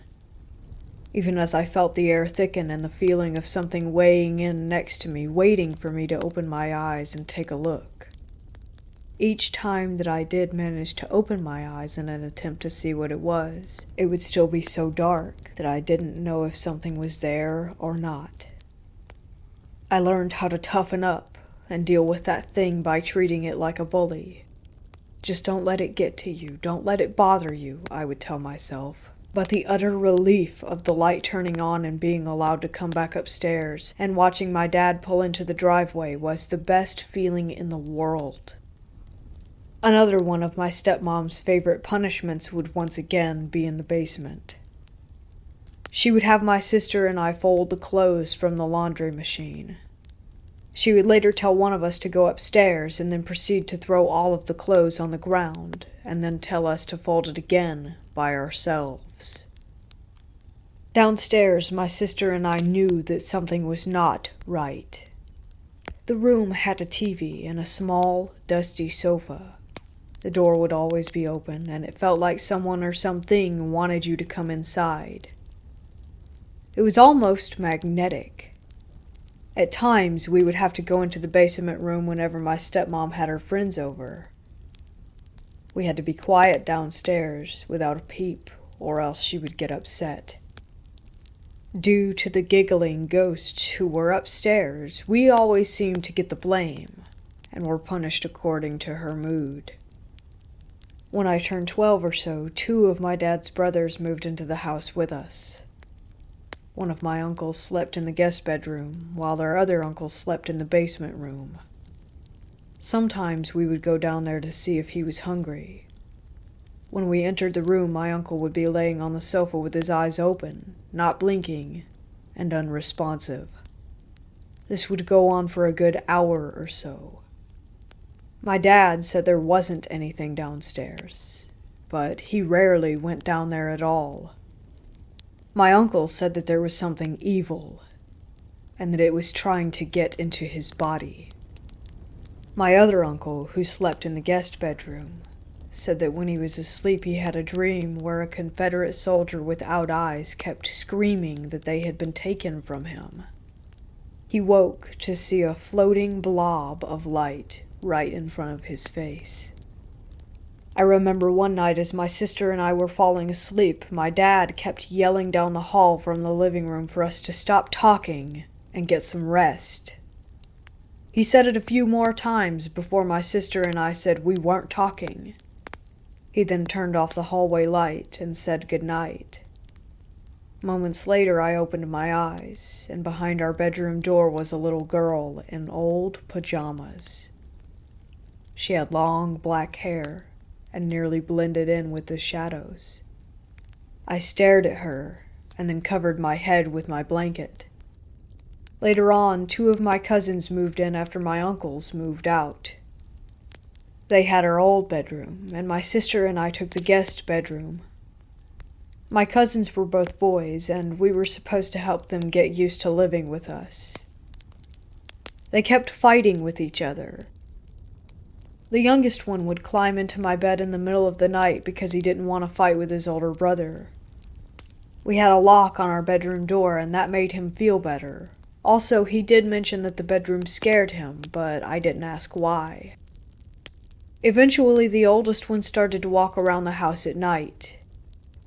We found makeshift weapons like a stick with sharp rocks on it, and a strong thread with something sharp on it as well. He said he was going to kill our stepmother and everyone else in the house. He was maybe just 12 or 13 at the time. Eventually, law enforcement became involved, and he was deemed insane. Once my dad found out about my stepmother's abuse, he swiftly divorced her, and we moved. We never saw her again. One thing I remember is while we were moving out, the landlord stopped by and had baked us all cookies. My dad asked them if anyone had died in the house. The landlords were shocked and said, "Yeah, there was an older lady who died from depression upstairs in the attic." They then asked my dad how he knew. He told them about our experiences. They also mentioned that the house was built on an old battleground. To this day, sometimes I drive past the house and think about knocking on the tenant's door.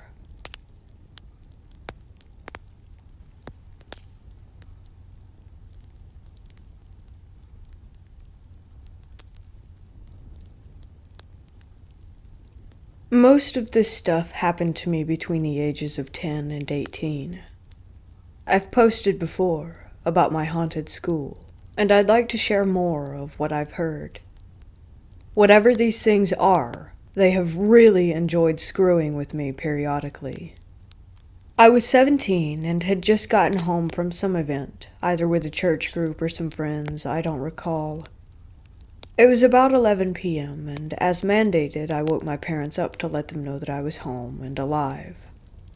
Don't remember why I felt the need to shower that night, but I did.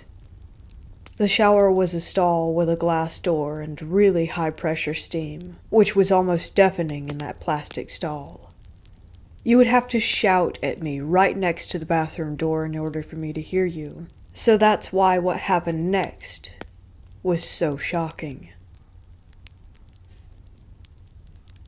Mid-shower, there was this loud, blood-curdling female scream that I could hear from inside the shower.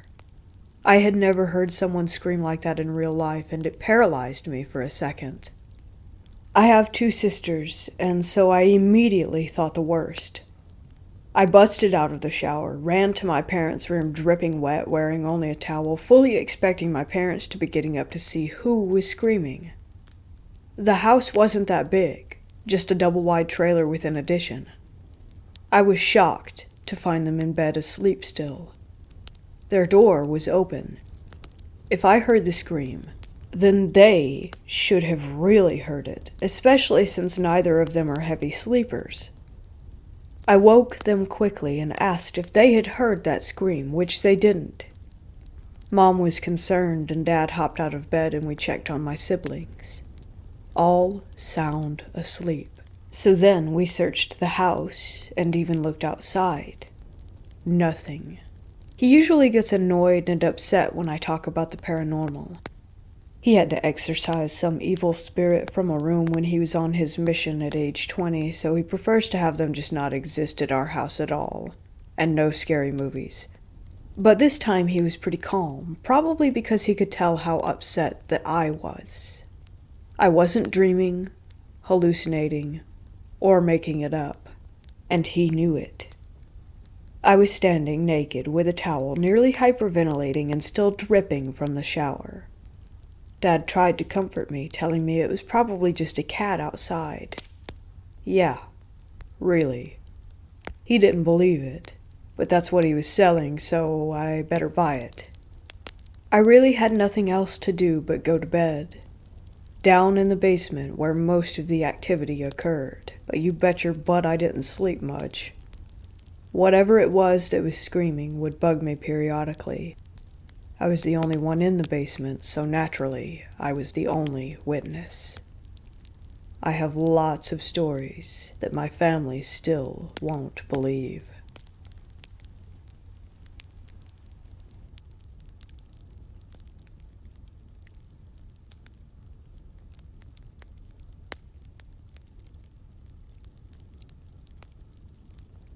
I actually laugh at this so much, but when it happens, I tend to just ignore it and be frightened. I'm agnostic, and I remember years ago that my friend used tarot cards for reading my future jobs.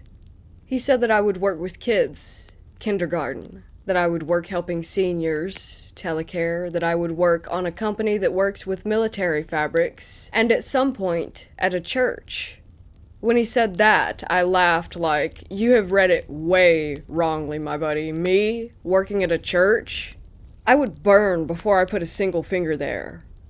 2, maybe 3 years have passed, and I'm working not in a normal church, but in the 2 cathedrals of my city, which are famous all around my country. Everything was okay. My job partners are nice. I have a good salary, maybe some little paranormal behavior that we didn't really have to worry about. But due to COVID-19, one of the cathedrals has been closed temporarily. One of us goes there periodically to stay, watch, and wait for the vigilant guard. There are a lot of sounds, whispers, footsteps, light shapes, hard strikes around the place with no logic that scares me a lot. There are big doors that open and close. My boss told me that I had nothing to worry about because we were in a sacred place, so I tended to just ignore it. We also have a basement where the electrical installations are. We don't have to go down there, but sometimes we have. It has white and black tunnels. There are some rooms that were for wine barrels, but the whole of its interior space and the door looks like it was trapped in history. All of the little alcoves were also used for prisoners' cells, since at one point, the ruler of the Inquisition resided there. Everything always feels so heavy down there. The whispers are louder and more often. I always try to not think about it. I usually end up thinking that I'm just suggesting to myself that I'm hearing what I'm hearing, but after watch one day, on the cameras, oh my god. It wasn't really that scary to me, but talking about this to my friend and coworker that works as a guard, he showed me what the camera of the archive room was recording in that moment. Did you play Final Fantasy? If not, don't worry, just search how the souls look like on the game. There were a lot of almost the same kind of flames floating there in the empty and dark room. I was like, what the hell are those? Animas? Man, this isn't serious, bro. This must be a video trick or a filter. He responded with, those things don't hurt, but he suggested to me not to go into that room alone when the sun goes down, and if I have to, knock on the door and apologize for going inside. He said that they would disappear. Of course, he says that even if I go in, I wouldn't see them just through the camera, and that they don't always appear. The scariest thing was that one day I was in the bathroom and I heard someone come in and stand in front of my toilet door. I assumed it was the archivist because he likes that specific toilet, so I said, give me a minute and the toilet is yours, but I suggest you go for a walk. Haha. There was no reply, but someone took a breath very heavily, and a shadow was clearly under the door. George? I asked. Are you all right? Again, there was no reply, and the breath and shadow behind the door continued to stay there. Oh, I get it, Robert, always trying to prank me. How'd you get into the church? "Oh, you came with the boss." I started to be scary because the reply was the same. I started to get really scared because the reply was the same, but there was someone clearly behind the door, deeply, heavily breathing. I just knew that whatever I wanted to do, like if he was a thief and I tried to call the police, he would break down the door easily, and down there in that bathroom, there was not really a signal anyway. If something was going to happen, the best thing was to record all of it on my phone. I asked again who was behind the door. No one replied. I took my keys and put them inside my fist, and after I opened the door, I found nobody. Needless to say, I never went back to those toilets. It sounds dumb, but the only thing I can think to do in those moments is to mock them or tell a joke.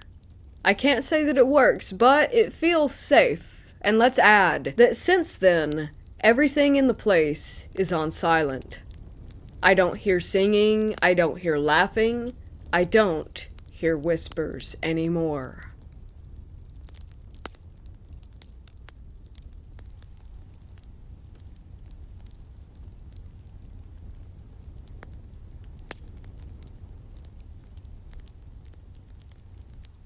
I've had several unexplained encounters which I guess you could say are paranormal.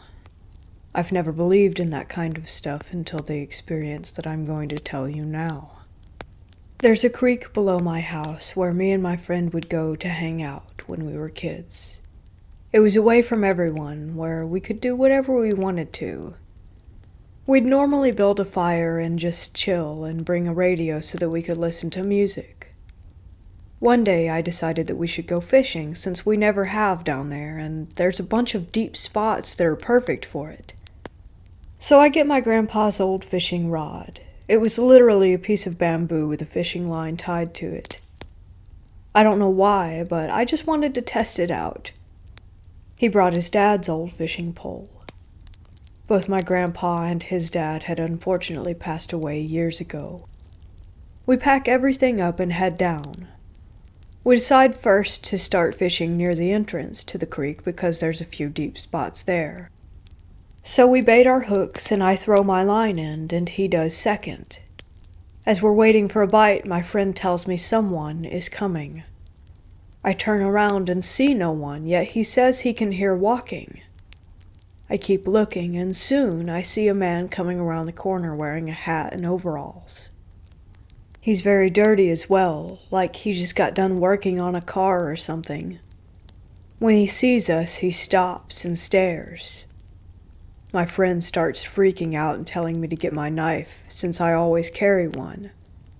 I, however, feel like he wasn't a threat, and just watched him. My friend has always been nervous around strangers and has a fear of them. He begins walking toward us without a word, and stops only a few feet away from my friend. He doesn't seem to acknowledge me and doesn't even look at me and my friend. He stares at him without uttering a word. My friend finally speaks up and says, "Can I help you?" The man simply replies, "Have you seen my wife and kids?" He also calls my friend by name. My friend replies, "No, I haven't seen anyone else down here." The man says nothing and walks away, and as he walks around the corner, I follow him, and as I look around the corner, he vanishes. I see no trace of him, and there's no place he could have gone except straight, because there's fences on both sides. I look back at my friend and tell him he's gone. My friend tells me that's not possible unless he could run extremely fast uphill. I then asked if he knew him because he called him by name, but he swears he has no idea who the man was and has never seen him before. We both decided that was enough for one day, packed everything up, and left. We never saw him again, though we've been down there hundreds of times since that incident. Not long ago, however, I stumbled upon a gravestone hidden in thick grass at the same creek. It was a man who died in the 1970s, who was also a Vietnam veteran.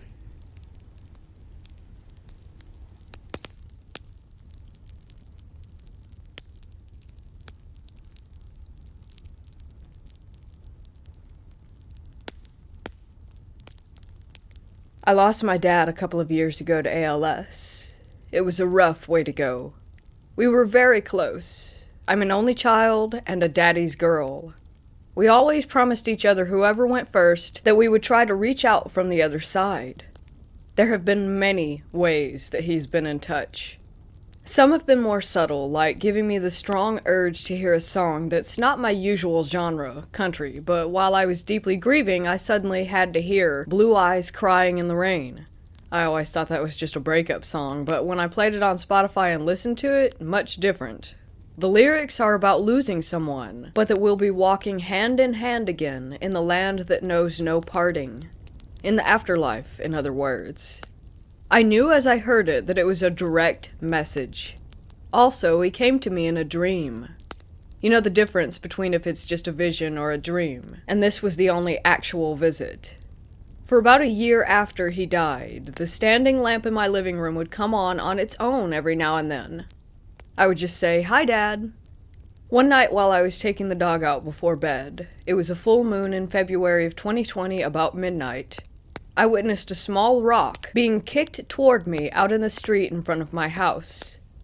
There was no wind that night, and even if there were, wind doesn't blow rocks, much less uphill. He always rather liked to kick rocks if he passed them as we walked the dog, so it seems like a dad way to reach out. So I said, "Hi, Dad." I kept the rock. But the most recent things left me with some very sweet keepsakes. First, he left an orange heart in my robe pocket. I don't wear my robe outside the house anywhere. I have no idea how it got there, just a little paper cutout of a heart. Orange was his favorite color. He loved bright colors. I said, "I love you too, Daddy." I taped it to my bathroom mirror to remind me that he is still okay and that he still loves me. Then, about a month later, my hubby and I were cuddling one weekend morning, and we heard a loud bang from the garage downstairs. We didn't realize what it was until later in the day. I saw the back door had been slammed open somehow, and had been open all day long. I closed the door and mused about how odd that it was that it had opened with such force when it hadn't been windy, and that there were no vibrations or anything. The next day I go to do laundry. The machine is in the garage, and at my feet in front of the washing machine is a yellow felt heart with sheet music cut out in a heart shape glued to the front of it. My dad was a pianist, and music was everything to him. It was a little dirty. I can't imagine where he got it from, or what it had to blow through to get to my garage door. I think he opened the door the day before so that he could get that heart in there somehow. It was just above and beyond. I don't know how hard it is to do that kind of thing from the other side, but I just feel so very loved that he went to the trouble and found a way somehow. I taped that one to my mirror as well. Lastly, on my parents' anniversary this January, Mom woke up to a light on in the living room. It was the light on the wall that used to hang above Dad's recliner, an old-fashioned looking one with 2 separate bulbs. He loved that light. He had it on a little remote plug and everything. When he got ALS, I put it on a smart plug so that he could tell Alexa to turn it on for him, until talking became too difficult anyway. But it stopped working with Alexa right after he died, so Mom hasn't turned it on herself since then because she has back pain and can't be bending over to rotate the little switch that's on the cord. After a couple years off, suddenly it was on their anniversary. She left it on all day. After an entire year alone, mostly because of COVID, I think she especially needed that sign that he was still with her. It was the first physical sign that she's ever gotten from him, and it's proof that love never really dies.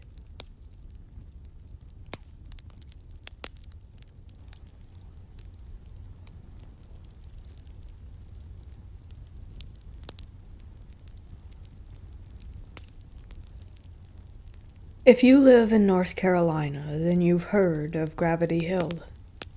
You can look it up to get information about it. One night it was me, my boyfriend, and 3 of his cousins, and we thought it would be fun to drive out to Gravity Hill and test it for ourselves. Something did, in fact, push us up the hill. Cody's car was in neutral, but something did push us up. And as we got to the top, Cody asks us if we want to go to the house. I asked what it was, and all four of them said, in sync, that I had to see it for myself. We drove up there, and as we got to it, it's this very old, abandoned white house. I'd say it was probably built in the late 40s, early 50s, but no one's lived in it for years. I asked him to pull into the driveway, and he did. We sat there for a minute. I wanted to see if anything would happen because I didn't believe them. We were in the driveway for 3 minutes at most when Cody said, "I'm about ready to leave. What about y'all?" As soon as he said that, his headlights dimmed so much we thought they went out. I saw someone in the upstairs window only for a second, but someone or something was standing there watching us. It frightened me so much that it brought tears to my eyes and I was shaking. We sped off and didn't look back. I still remember the feeling of all my energy leaving my body, and I never want to experience something like that ever again.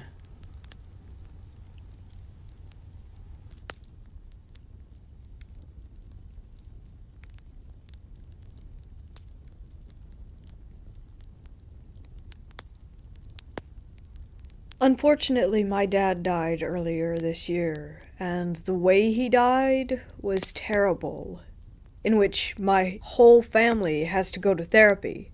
Yet, I still miss him and love him always.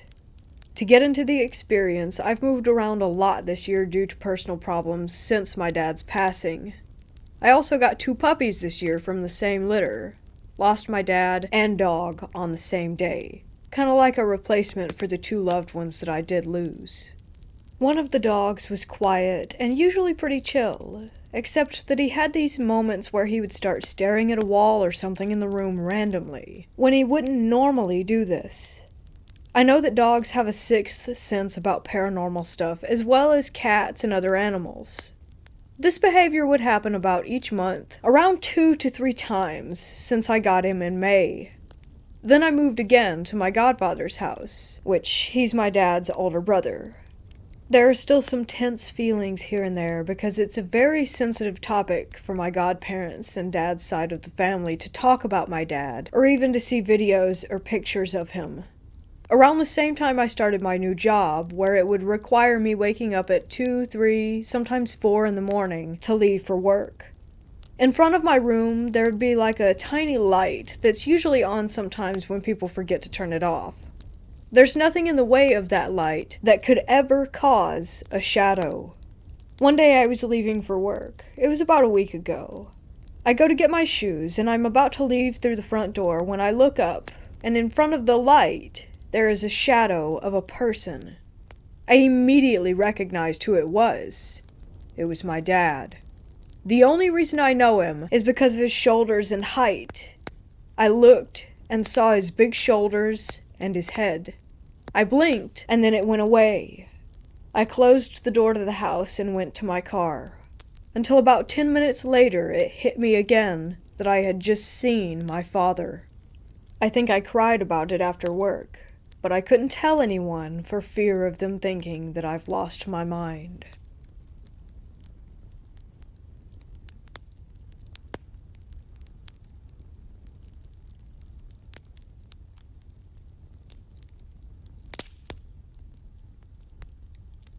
This is my one and only paranormal or unexplained experience.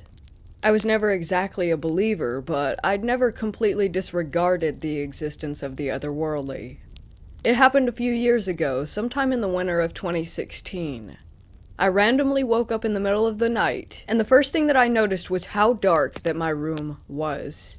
It was supposed to be dark, as I had all my lights off and the windows closed, but you know, a little bit of tiny light from the outside street light always finds a way to enter from the edges of closed windows, like you can barely distinguish the pitch black from a slight aura, right? But there was none of it. It was pitch black all around. I thought it was probably a power outage, and I started to think random stuff like, probably this is what blind people see all their life. Must be sad. And slowly drifting back into sleep, when I was suddenly reawoken by the feeling of my bed shaking. I thought I had fallen asleep, and this is one of those sleep jerks that happen when you fall into your dream. But then more stuff started to happen. Soon after the first shake, there was a second one, which I felt much more clearly. A big rat had been invading our kitchen for a while, and I thought maybe it had somehow snuck into my room. But how could a rat shake my bed? Then, a few seconds later, I felt a literal punch under my bed, as if someone had punched the underside of my mattress right beneath where I was laying. I felt the mattress bump up in the center of my back. Oddly enough, instead of freaking out, I became extremely calm. And oddly enough again, I started to think of a logical reason. My mom made me check under my bed before sleeping, as she thought that some thief might have snuck into our home. She overthinks a lot. I thought that maybe someone actually had snuck in this time, but why would he disturb me instead of... And I felt another 2 consecutive punches from under me, right as I was having that thought. I froze for a solid minute, finally realizing that things might be abnormal here. Maybe I'm bragging, but after freezing initially, I went weirdly calm again, almost as if my brain went, oh no, it's a ghost. Anyway, there was a final punch, followed again by the bed shaking. I remember as the bed was shaking, I got up almost subconsciously, walked straight to the light switch on the other side of the room, and turned the lights on. There was nothing out of the ordinary. I looked under my bed with a flashlight. Also nothing. I should have freaked out here, but I didn't, which is really odd for someone like me who gets nervous and shaky for even the simplest social situations. My body worked almost on its own. I turned the lights off, took the flashlight with me to bed, and fell asleep as soon as I hit the mattress. And then it was morning. Nothing ever happened after that.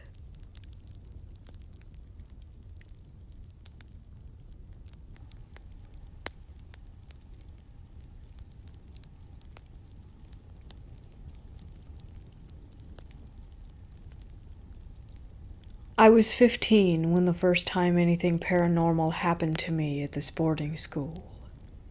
For a month, I would have sleep paralysis. The next month, it got 10 times worse. As well as sleep paralysis, I would feel someone or something patting my head. I would open my eyes, and no one was there. This would carry on for a little while, until one night when I had sleep paralysis again and I looked over to the other side of the room and saw a slightly washed out figure of a woman wearing a maid's costume. This happened for a couple more nights until I left that school. I came back to that school for sixth form, the last 2 years of high school if you're American. It all started up again when I was moved into that same dorm, but this time she followed me around the school. In the end, I prayed for her.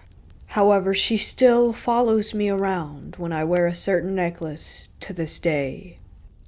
The last story I have is about 18-year-old me messing around with a Ouija board. Please don't do this. So my boyfriend at the time was the one who bought the Ouija board. A good friend had just died a couple of months ago. We messed around with it for a little bit until the planchette started to levitate. I somehow went into a trance for what felt like about 30 seconds. However, I got told it was for 5 minutes. When I came out of this trance, I had 3 scratches down my arm. The hand with scratches was red hot to the touch, but the other was ice cold. Of course, we decided to do it again the next night. Something predicted the future. The first thing it said was fire alarm. The next thing was knee surgery. And the last was asylum. As soon as this happened, the fire alarm went off. A year later, I had knee surgery. And then 6 months later, my ex was admitted to a mental facility.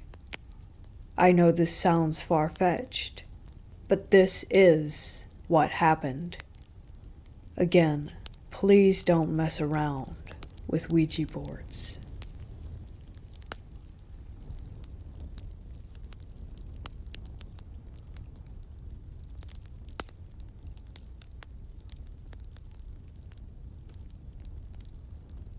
I'm living in an older century 3-story house in a small town in Ontario. I was laying on the first set of stairs beside the front door next to my dog, I think taking his leash off for a walk. He's a big boxer shepherd full of love. Anyways, I hear this very loud and unusual sound, like something has come loose or broken. I'm home alone. I actually thought maybe it had come from the basement because I was so close by there. But then I realized that it was not, because the sound had gotten further away. I went up to the 3rd floor, which is actually like a split level with 2 empty rooms. Both remain empty since we've lived here, my wife and I. I go upstairs, not sure what I was expecting, but generally am a very logical human being. We have old bedroom doors with skeleton key handles, and when I get upstairs, I see that one handle is literally shaking up and down, almost vibrating. It didn't just go on for a couple of seconds. Remember, it carried on from when I went to check the basement and went upstairs, and now, as I was staring at it, it continued to vibrate. I grabbed the handle to make it stop, which it did completely. I opened the door to see nothing there and nothing in the room across either. We keep both doors closed, and the windows closed, and also the vents closed because we don't want heat or cool coming up to a floor that we don't even use. To this day, I have not figured out what caused this, and it hasn't happened since. Note, I don't remember any behavior from my dog. He may have been a bit timid, but he gets like this whenever my mood shifts to anxiety. There's one other experience that I had in our home.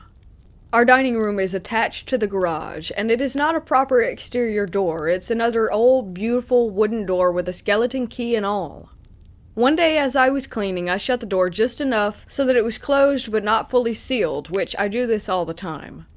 I went to my bedroom and heard the door to the garage swing open. Again, no other surrounding windows were open that could have made the air shift. Nothing was different than any other day when I do this. One other side note, my dog is terrified of our rocking chair. It's an old one that I had spray painted black. Never thought anything of it because honestly this dog is kind of scared of everything. He doesn't like certain flooring, which I'm assuming is because he must have had a bad fall at our old house or something, because even if I put a big piece of meat treat for him across a tiled floor, he won't enter. And yes, we trim his claws, so I'm thinking it's a bit of trauma or a phobia. He's a big baby, so it's probably nothing but just another weird thing to the house. Any ideas on the shaking handle, though? It was aggressive, and even if something was in an empty room, something, say, fell on it, causing it to shake, why wouldn't it stop?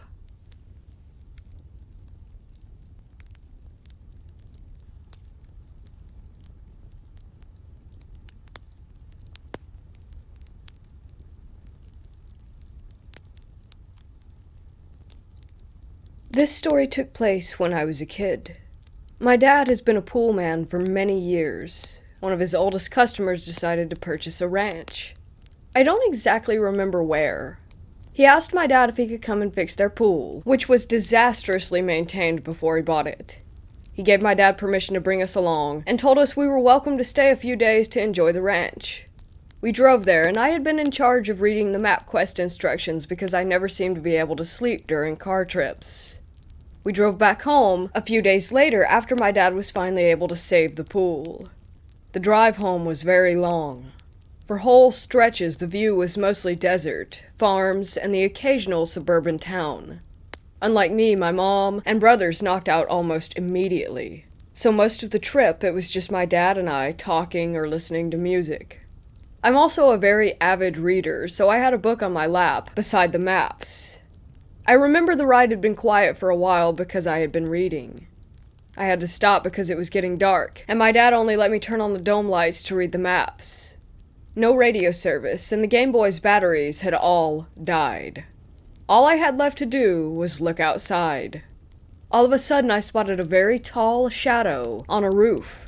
I recognized that there was a man who seemed to be wearing a hat, bowler or top hat, dancing and jumping from roof to roof of this suburban lot. It was kind of like the scene from Singing in the Rain, which at that point I had not seen yet. It took a second to realize that it wasn't a normal thing to just happen. The houses were separated in a way where a normal person couldn't possibly have jumped roof to roof. What scared me the most is how at the last house before a field he seemed to turn around and sense me. He bowed and tipped his hat. Even though I couldn't see it, I could sense him smiling. All I felt was dread. I turned to face my dad to see if he had seen him as well, but he had been paying attention to the road. When I turned back, I couldn't see the houses anymore. They were way behind us. I never saw a face or any details. He was just a silhouette on the roofs. I remember feeling afraid that he might follow us, or that he could if he wanted to. I never saw something like that on our many road trips ever again. Sometimes I wonder if I imagined it, but it felt so real. The memory is very vivid as well, which always comes back when I'm watching old musicals because the dancing reminds me of the way that he moved.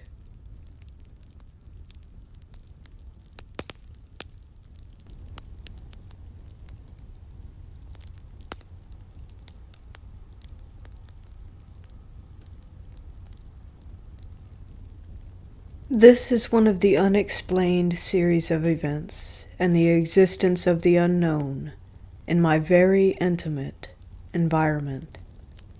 Location. My grandma's apartment is in one of the populous areas of Yangon's downtown, which is a 30-year-old apartment that has no record of criminal activity or any violent events whatsoever. The place? There's a room in this apartment that is always gloomy and subsequently felt ominous whenever a living soul would pass around it or in it. It's a typical, normal bedroom. Queen-sized bed, modern furniture, and a picture of Jesus Christ in it. Even though there's nothing abnormal about the room itself, the aura that it gave out is evil. It used to be my late grandpa's room, in which he was suffering from hepatitis C. The problem.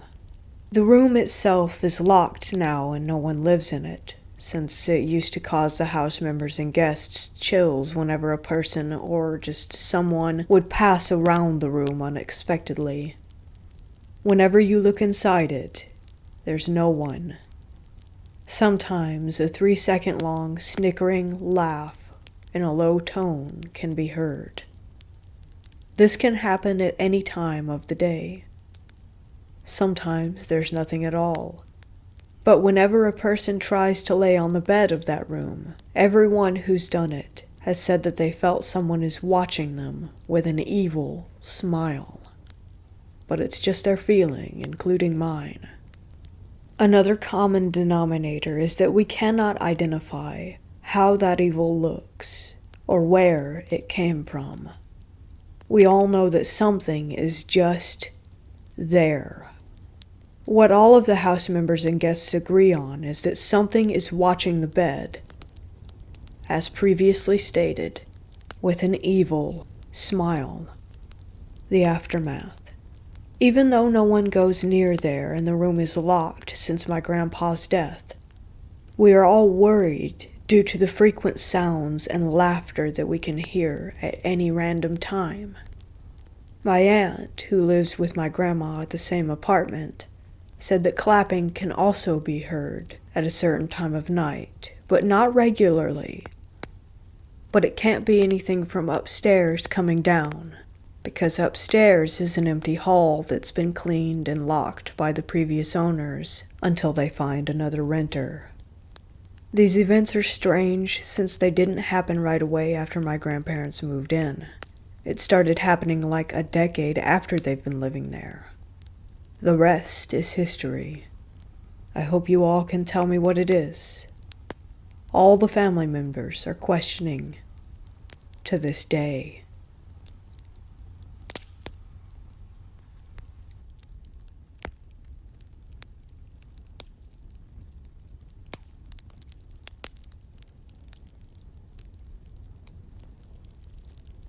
When I was 3 years old and living with my mom at the time, we bounced around a lot from house to house.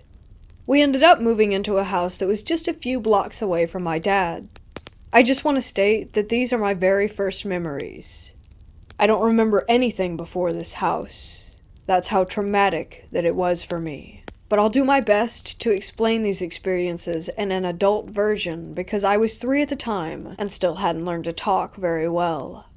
So we move in, and I don't remember anything out of the ordinary happening right away, but soon I would start seeing this red man or bad man or fireman.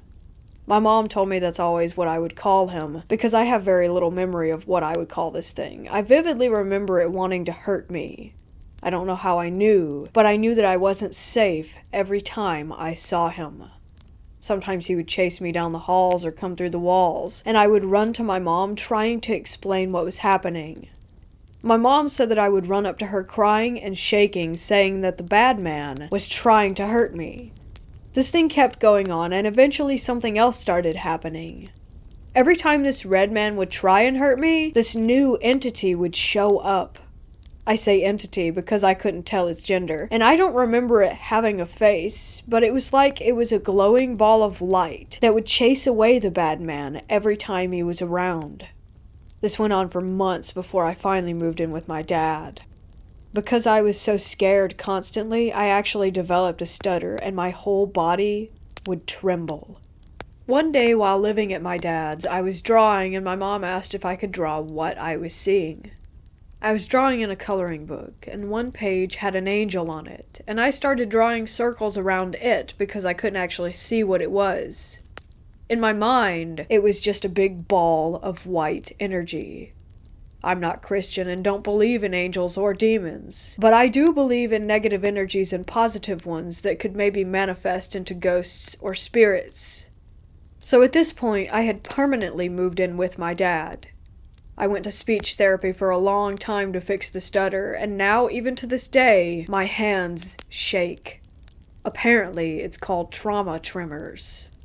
After moving in with my dad, my mom and brother, who had never seen anything weird like I did, just saw my reactions to it. Both started experiencing things. Not as bad as what had happened to me, but still creepy as hell.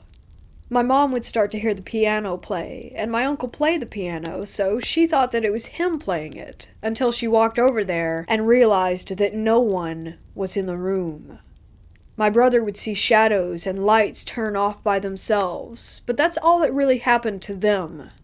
My mom eventually moved out of that house because too many things were going on and she really was getting creeped out.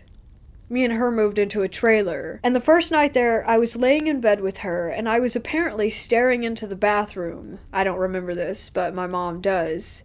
And she asked what I was staring at, and I said, "There's a man standing in the bathtub." And she then asked, "Is he a good man or a bad man?" I said, "A good man," and went to sleep right after.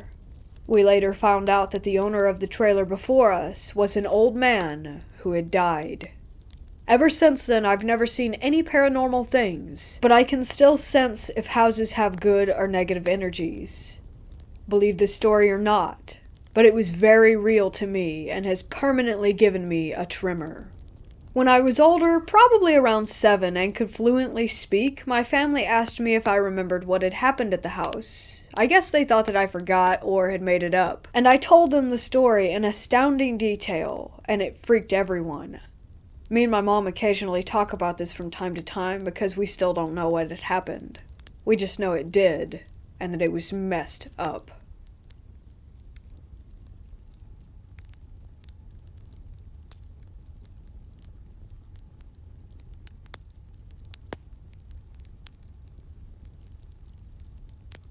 Two years ago, I took my wife, my father, and son, then 3, to visit family in New England.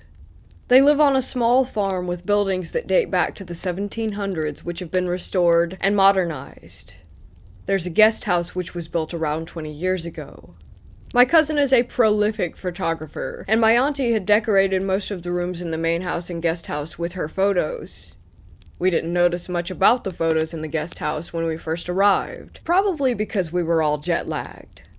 The next morning, after a sound sleep, we were sitting in the main family room eating breakfast and making plans for the day, when I noticed that my son was keeping his head down and not answering my father when he spoke to him, which was unusual, because even at that age, they were very close. I looked over to my dad, and noticed that he was sitting in front of a photo of a room in a rundown house. The room had a large window with sunlight streaming in, casting shadows across the length of the room toward a dark corner.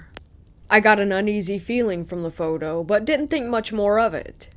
We finished breakfast and all got up from the table, and I noticed that my son was walking in a wide arc around the end of the table where my father had been sitting. Again, weird behavior, but I just dismissed it as a weird 3-year-old thing. Over the next day or so, I noticed him becoming more and more uneasy any time we were at the dining table, and doing whatever he could to avoid looking at that photo. I decided to ask him what was wrong, and he answered me very matter-of-factly, "The bad man in the picture is looking at me. He's very cold, and he's not nice." I looked back at the picture, and instantly got chills down my spine. There was no man in the picture, but I got the feeling that there was more to it than an empty room. I decided to ask my cousin about the picture, and she told me that it was taken at an abandoned farm a bit further upstate. It was one of her favorite places, but had always given my aunt the creeps, so it was moved to the guest house. Over the next couple of days, whenever I would ask my son about it, he said things like, "The bad man is looking at me. He doesn't like me. He wants to hurt me." I didn't think much of it, until we were going to bed one night and my son tripped and fell, seemingly for no reason, in the middle of the hall, and started crying hysterically. When I asked him if he was okay, he told me, "The bad man hurt me on the leg." I checked his leg, and sure enough, on the side of his leg, there was a large bruise that looked as if he had been struck with a blunt object. I didn't want to play into his fears, but asked him how the bad man could hurt him if he was in the photo downstairs near the table. His answer was enough for me to pack up all of our stuff and move to the main house with my aunt, uncle, cousins, and big burly housekeeper right away. He said, "He's not down there. He comes up here when we go to bed." I never found out anything more about the farm where the photo is taken, but I'm sure that there was some kind of evil presence around it.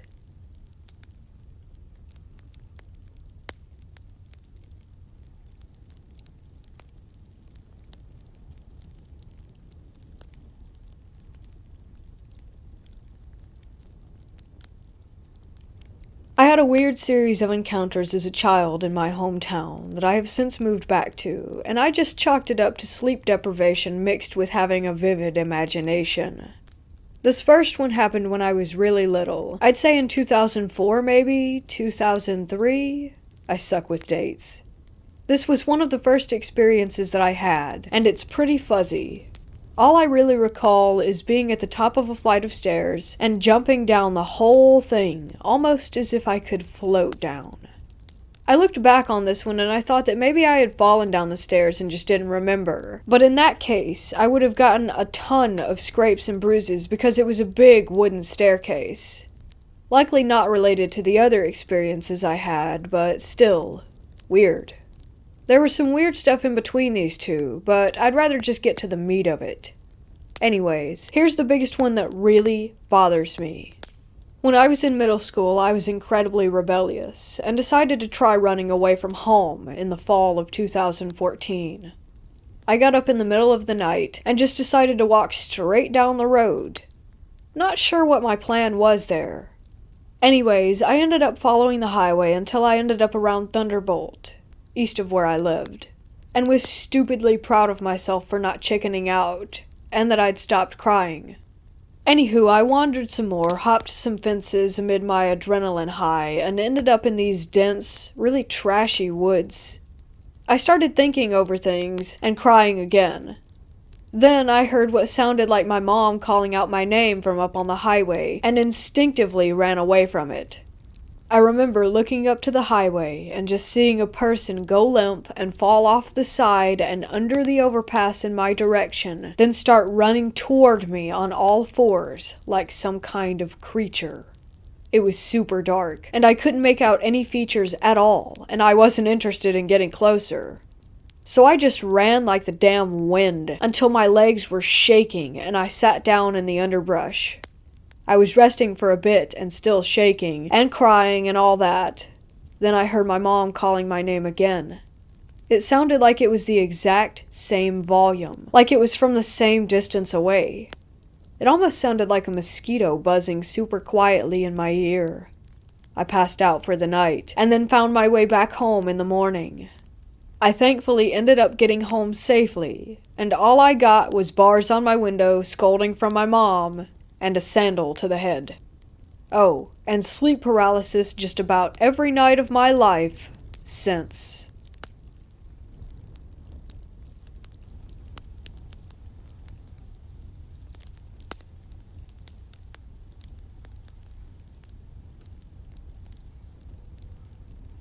I think my paranormal story began when I was around 5 or 6 years of age. I was a shy and quiet little girl, but nothing in my life was out of the ordinary. I had both of my parents married, and a little brother 3 years younger than me that was sleeping in the same room as me. I don't know exactly how or when it all began, but things started to get weird at night in my bedroom.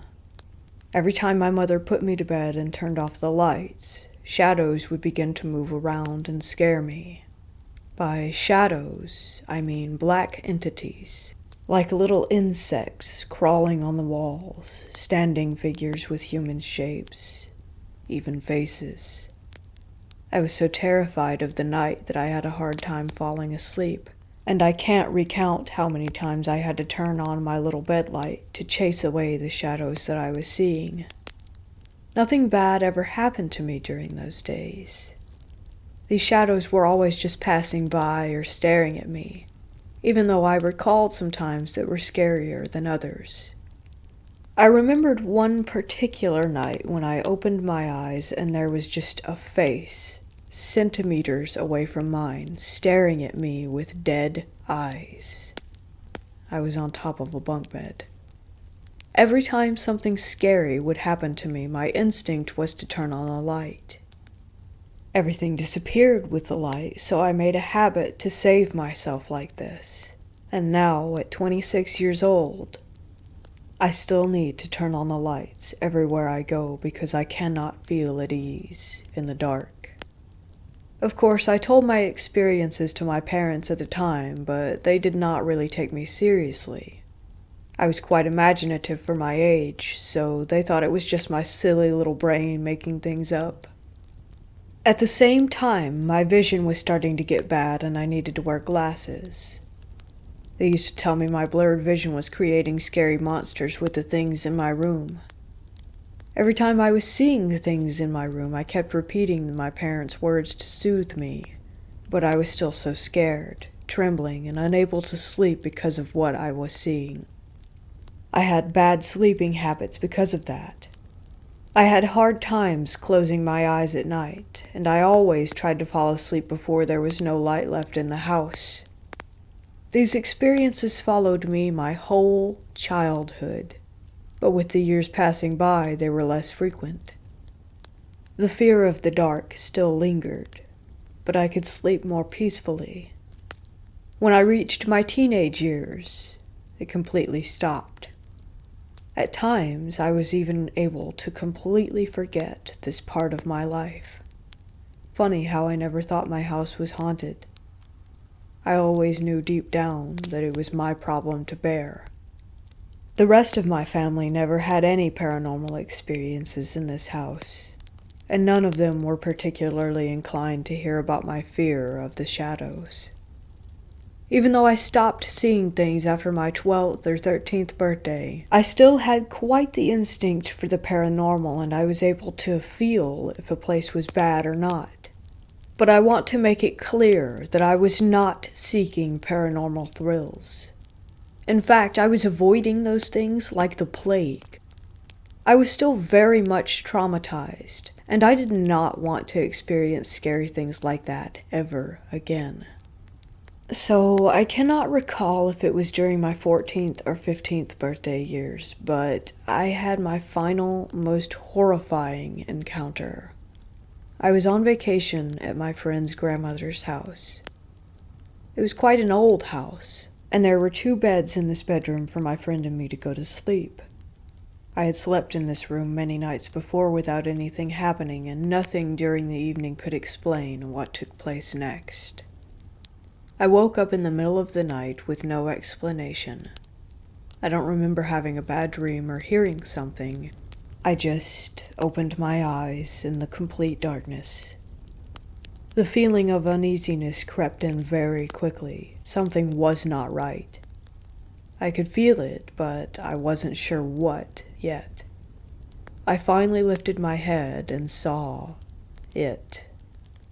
Words cannot describe how horrid the thing I saw was, and how terrified I felt in that instant. Just 2 meters away from me, at the end of my bed, stood a man that I can only describe as grotesque. The man had red skin, or so I thought at first, prominent eyes, and an all-teeth smile. It was standing still and staring directly at me. We looked at each other for what felt like hours with no one moving. I was able to see every detail of it. More than 10 years later, I'm able to describe it perfectly to you. Its image is still ingrained in my brain like I was marked by a hot iron. Its red skin was actually no skin at all. It was made out of muscles, and its eyes and teeth were very apparent because it had neither eyelid nor lip. Its face was horribly deformed because there were several metal pieces under its muscles that were coming out at random places. It wore a black leather trench coat. I cannot tell you how terrified that I was. My heart plummeted to my stomach and my body felt an uncomfortable hotness within. It was the first time that I was seeing something so vivid and real, and my instincts were screaming that I was in great danger. I could not take my eyes off of the red man. Somehow I knew that I should not let it out of my sight. I didn't scream or panic, but I frantically searched for the light switch that I knew was within reach.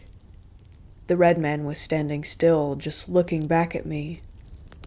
I don't know why, but I knew that it was completely amused by the situation and how scared that I was.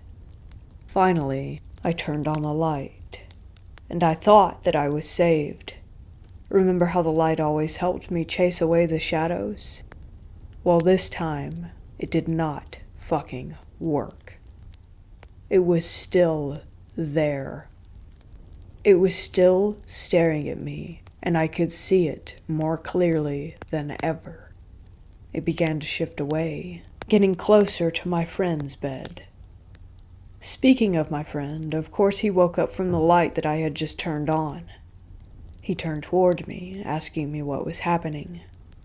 I think he knew immediately that something was very wrong from the face that I was probably making and my eyes locked on something next to his bed. He kept turning his head toward the red man that I was looking at, but he obviously was not able to see it. My friend kept asking what was wrong again and again, more panicked each time he was inquiring. I was so horrified that my lips were sealed, so I was not able to respond. The whole event took less than a minute to unfold, but here I was, completely terrified and spooking my friend to death. Finally, the red man began to fade away into thin air. During all this time, it did not break eye contact with me. It did not move its arms or its legs. It just kept staring at me with its eyes with no eyelids and staring at me with no lips. To this day, I have no explanation for it. It was neither a vivid dream nor a sleep paralysis, and I know what I saw. To further validate my experience, let me tell you another weird thing I experienced not many years ago related to this story. After forgetting about this horrible nightmare for a decade, I happened to tell the story to my father. I was still very surprised by how vividly I could recall the events of that night, and how I could describe its face precisely. I was in an almost trance-like state while taking a bath after that, still thinking about what had happened.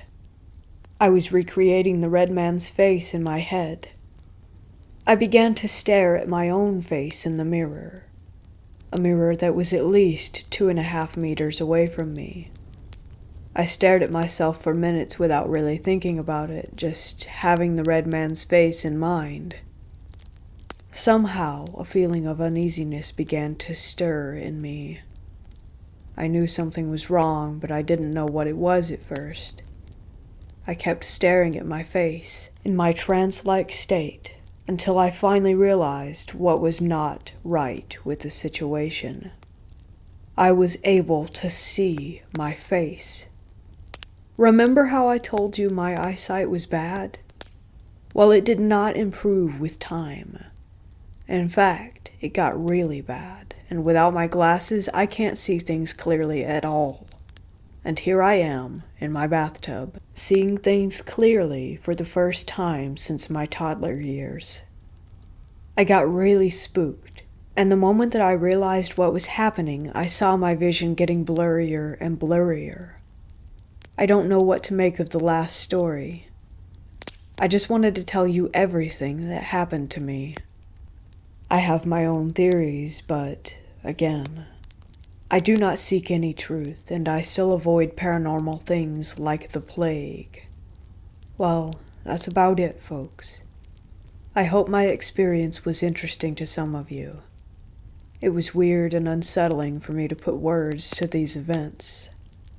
I feel like every time I mention these things, I put myself closer to the shadows and the red man that still haunt my nightmares to this day.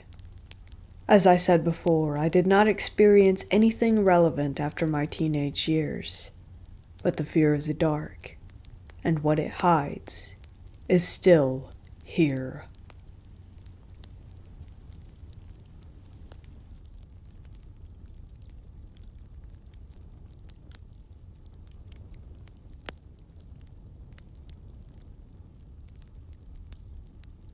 I grew up in a historical town in the UK where there is a cathedral that's over 700 years old. For hundreds of years, people across England and beyond would pilgrimage to it. My family bought a house in this town and decided to renovate it. From the start, I had edgy feelings about the place, but being a generally nervous teen at the time, I put it down to me just being silly. My dad is a total no bullshit kind of guy. Calls a spade, has no time for the paranormal, spiritual, or religious chat. He thinks in terms of logic and realism and trusts what he can see and touch. My mom and him have had some heated debates about the fact that she has seen or felt unexplained things, and he scoffs at that. Basically, if anything spooky ever happened to him, I would believe it purely because he doesn't. I found this out years later. One night, Dad was woken up by the sound of hooves galloping. We slept on the ground floor, but nowhere near cattle or horses, so the unusual noise woke him up.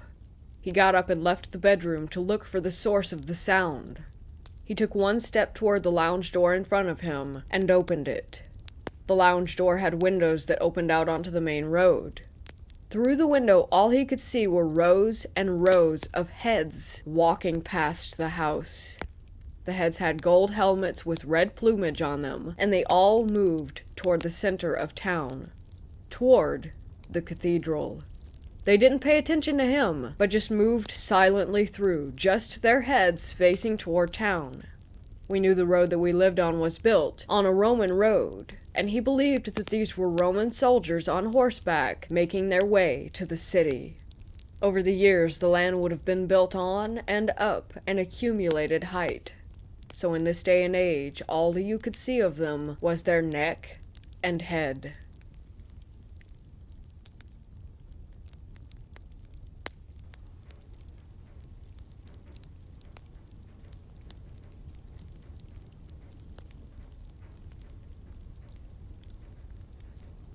On May 9th of this year, I went to a flea market to browse. I passed by a clear cabinet that held an assortment of old antique dolls, and I was particularly drawn to an old, cracked doll wearing a hat with feathers. As I examined her closer, I noticed that she had a cloth body, but her arms, head, and legs were made of the same type of plastic, or possibly porcelain. I felt very drawn to her and was surprised by her price, only $35. She wasn't in very good condition, and was clearly ancient, based on the cracks on her body and the way that her face is painted on. I returned to the cashier with the doll, and immediately the workers who had been deep in conversation halted and fell quiet. They proceeded to tell me a little more about the doll, who supposedly hexes anyone who inconveniences her. This only made me feel more inclined to purchase her, as someone who is very interested in the paranormal, and as it is part of my faith, Wicca. So I ended up buying her. My younger sister, 11, wasn't very happy that I had bought the doll, whose name was Madame Leonora. She felt very thrown off by the doll's presence and requested that the doll be placed in the trunk on the ride home. I didn't want to upset the doll in case I got hexed, but my parents insisted that I put the doll in the trunk. So I did. That same day, I almost went to the hospital after an accident at my home. Similar disturbing events happened around the home whenever someone insulted Madame or did something she didn't like. These events pose a possible trauma trigger for some people, so I won't specify what the events were here. Just know that they were serious, and they were awful. I began giving Madame gifts and saying good morning and good night to her every day. On the first day that I gave her a gift, a package that I hadn't been expecting for another 2 weeks came in the mail. Every time I give her a gift, she gives me good luck. Madame and I had formed a friendship. But towards late June, I began having strange, very specific dreams. In these dreams, Madame would climb down off of the shelf where she lives and escort me outside. We'd light candles and perform a ritual, and then I would bury Madame in a box with the gifts that I had given her over the months. As soon as the dream ends, I wake up. So, with the knowledge that I have because of my Wiccan faith, I decided to hold a seance of sorts in order to communicate with the spirit hosting my doll. I lit a candle and used a pendulum with a board to communicate. The candle flame responded to everything I said, and I have never seen such clear responses through my pendulum before. Based on what I got out of the session, Madame was able to tell me that she would like to be buried, but won't reveal to me why. I've never sensed any negative energy around Madame before, but with each passing day, the air in my room feels heavier, if that makes any sense. I'd like to fulfill her wish and bury her because I think she may be a Victorian mourning doll, but the vendors who sold her have no information on her at all, only that she makes bad things happen. If she is indeed a Victorian mourning doll, it would make sense why she wants to be buried. The only problem is that she refuses to tell me why I have to bury her. If anyone can tell me if there's any danger to burying her, if there's anything I should know about this, or what I can do to identify what time period she's from, I'd really appreciate the help.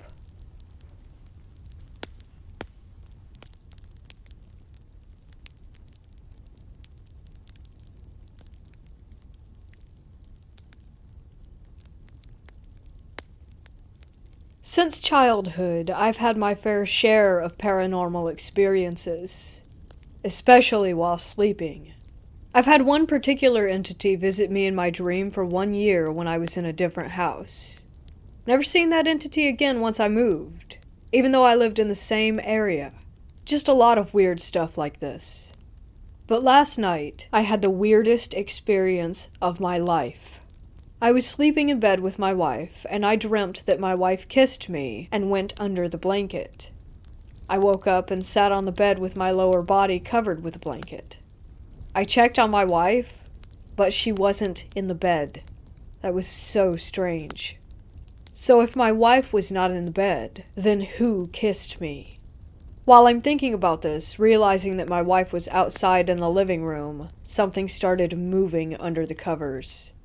It was like a snake or a tentacle that started wrapping around my legs. I kid you not, I was freaked out, and at the same time I was very calm because everything was smooth and non-aggressive. It felt like something were cuddling my legs. I slapped myself to make sure that I was awake, and I was, white as day. Holy smokes, I thought, this thing is moving and cuddling in the sheets, and it was bloody real. As the thing moved from my thighs to my shins, I literally saw the blankets move with it. Then I freaked out a little more, but not enough to stop it. I couldn't help myself, I was still curious. I kept sitting on my bed while the thing moved to my shin. I felt it wrap around both my legs and just stay in that position, like a ghost hug. I moved my foot up and down, just to check to see if this was anything like sleep paralysis, but it wasn't. My foot was fine. Everything was moving. I was moving. That thing was moving, and I was wide awake. But now it was getting really freaky, and I had to get out of it. I slowly pulled the blanket off, and whatever that was, I couldn't see. It slowly unwrapped and went away. I got up and went to my wife, told her the story, and we came back to bed. We woke up the next morning, and here I am, still freaked out, hoping that it was an act of love by whatever, and nothing more.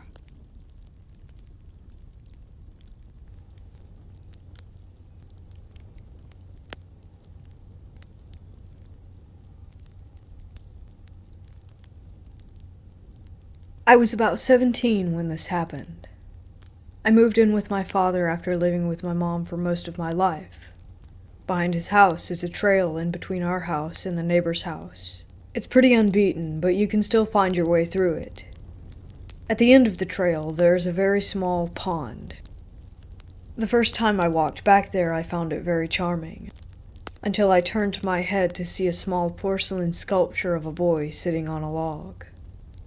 The paint had faded from years of sitting there. The shirt was still slightly colored, but the thing about the paint that bothered me most was his eyes. They looked so blank.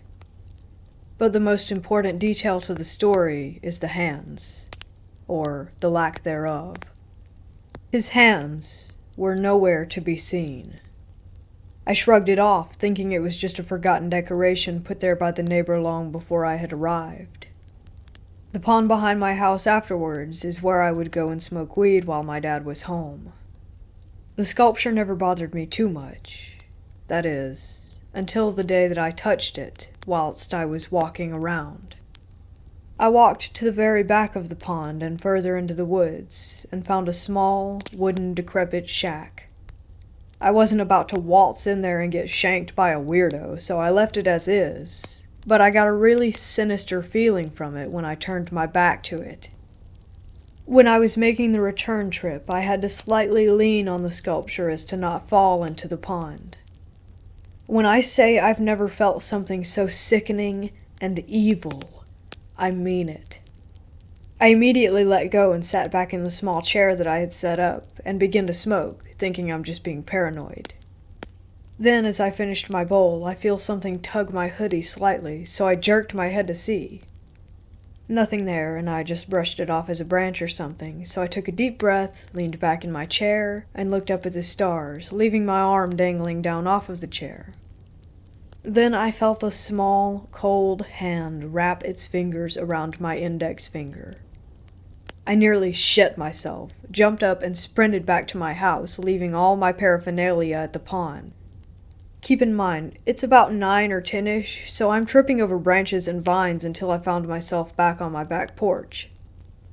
From there, I could hear several twigs snapping and footsteps crunching pine straw heading back toward the pond. I haven't been back since. and I'm not planning on going. Between that old shed and the small, handless sculpture, the whole area gives off bad energy that thankfully I don't think I've brought into my house.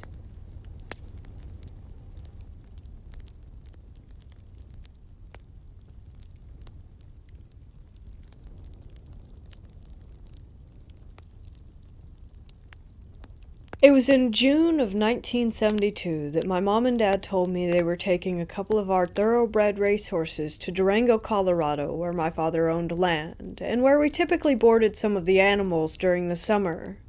This trip was nothing unusual, as it occurred rather frequently. The only difference this time was that my mother was going with my dad instead of me. I guess Dad figured that at 13, I was old enough and responsible enough to do the morning and evening chores, which consisted of feeding and watering the remaining horses, which numbered about 8. A few cows, 6 pigs, and a coop full of chickens. There were also always a few wounds that needed to be smeared with ointment. These chores were not exactly rocket science, but it did take a while, so I was glad when Lyle offered to come and help me with each evening. He got a kick out of it, as he enjoyed that kind of thing. I, however, leaned more towards the arts, performing magic, singing, playing the piano, and even doing ventriloquism. In fact, I did it professionally by the time I was 12. I had no intention of staying at the house alone while my parents were gone to Colorado. I was very much afraid of the dark, and especially of being alone. It would be years until I discovered why. I was going to spend the weekend with 2 of my best friends, Lyle and Mark Harper. Lyle was a year older than I was, and Mark was a year younger, so I fit right into the middle of the 2. They lived just 3 houses to the west of my house. I can't really call it a house that I lived in. It was one of 4 duplexes that my dad owned. 2 of them were built back in the early 1920s, and the other 2 were newer, as they were built by my dad a couple of years after we moved there in the late 1960s.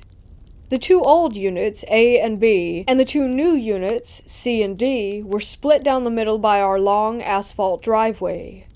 The only other building on the property was a very old and very large white stucco garage/shop, which was located behind the units at the end of the driveway. Beyond that old shop was where the corrals and pastures were. With my parents in Colorado, I was in charge of keeping all the animals fed. Darkness was just around the corner, so I took Lyle and we headed to my place. As we entered my driveway, we started walking between the old units and the new units toward the big garage.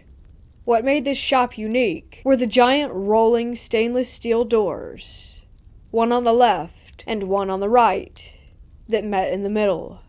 It created an almost mirror effect, but not quite shiny enough to be an actual mirror. I happened to be looking at the door, noticing how the street light created just enough glow to make our stretched shadows lightly appear on the big metal doors. I commented to Lyle that I wished I was that tall in real life, and that is when it happened. With both of us looking at our very light shadows bouncing to the rhythm of our steps, another shadow, only very dark, no, black. So black that it looked like a thick, inky, one-dimensional entity, ran clumsily across the shiny door from left to right. It was wearing what looked like a wide-brimmed fedora hat. It had a troll-like appearance, all hunched over as though it didn't want to be seen. It scurried quickly in total darkness until it reached the right side of the doors, after which it completely disappeared. We both stopped, frozen in our tracks, trying to comprehend what we had just witnessed. Before either of us could say anything, the thick, dark shadow man trotted back the other direction, once again disappearing as it reached the other side of the doors. Both of our minds instantly realized that nothing solid had run between us and the doors, and that the only way a shadow could be that dark was, well, there was just no way a regular shadow could be that dark. Without uttering a word, we both turned in sync, as though the movement was choreographed, and took off running back onto 8th Avenue. Neither of us stopped until we arrived back at the safety of Lyle's house. Once inside, we ran to his father, Lloyd, who was watching the news on television, and told him that we needed him.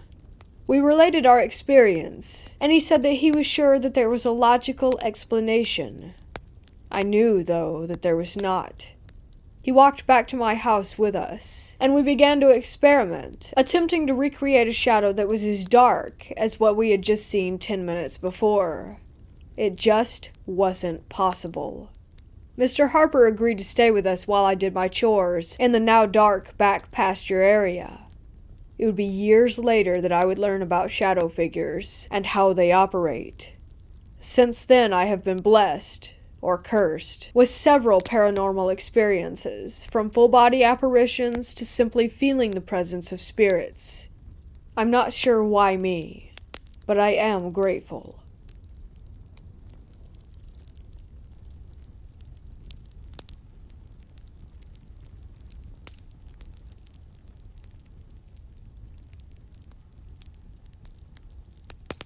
You have no reason to believe me, and you probably won't.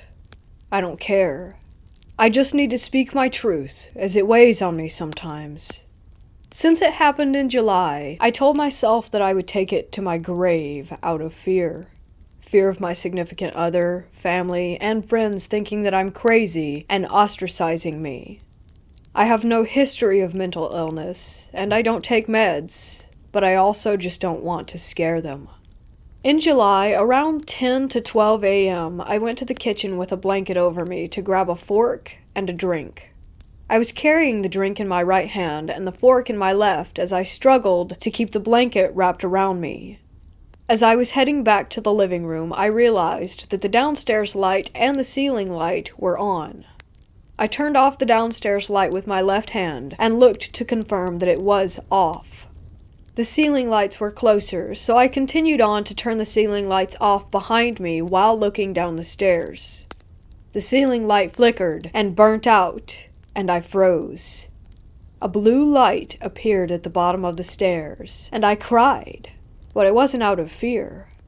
I was already in a good mood, and it felt comforting. I stared, and tears continued to pour down my cheeks. In awe, I walked left past the corner and stood there and continued to cry. For 3 minutes I stood there like that, questioning what I had seen. It appeared instantly after the lights burnt out. Could it have always been there? Who knows? I doubted my sanity, and by the time I went back to look down the stairs, it was gone. As much as I try to forget, the emotional attachment to what happened always helps me remember. I had to make a decision that night. Carry on with my life, or keep asking questions that I didn't have the answers to and let it consume me and destroy me. I accepted that I may never know what it was, just that it is my truth, and I don't want to be afraid to share it.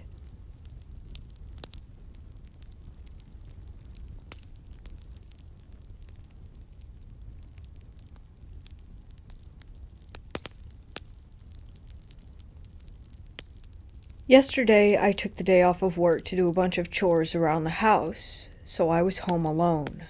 One of the things I had to do was turn in our old cable equipment and DSL router, get new equipment, and install it.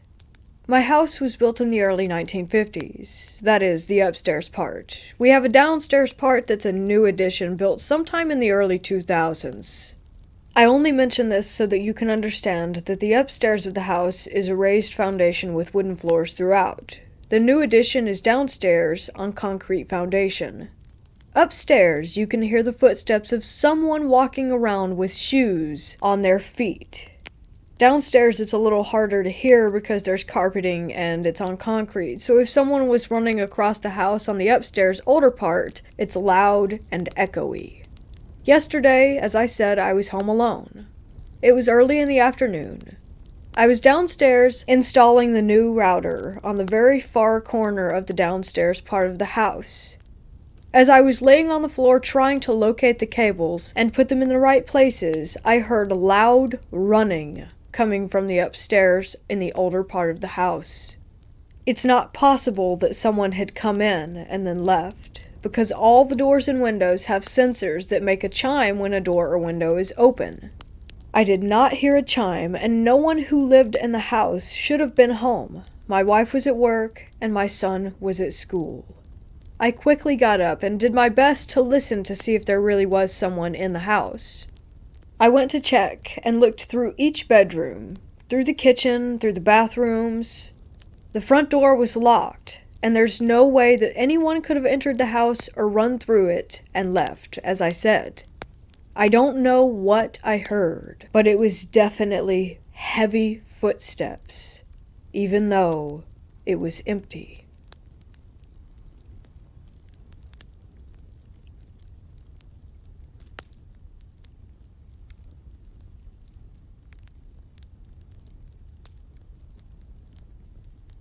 This past weekend, my boyfriend came over and we were hanging out downstairs.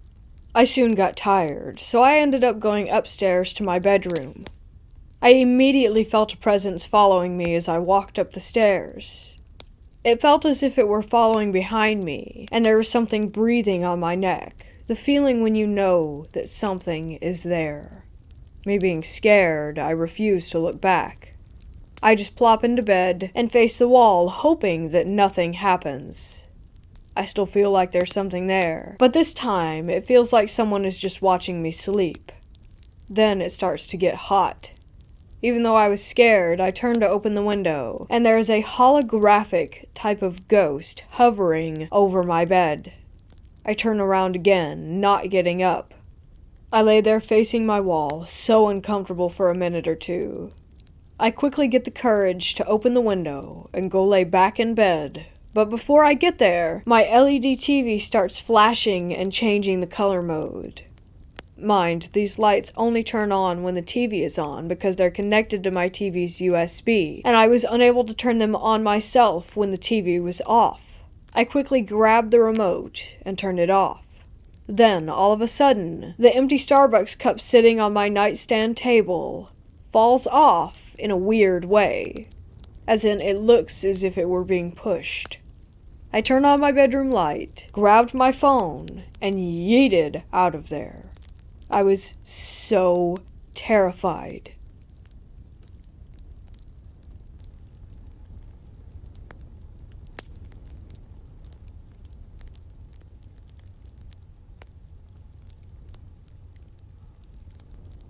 My father is a policeman. He's a no-nonsense guy who lives very much in the here and now and believes only in what he can see and feel or hear for himself.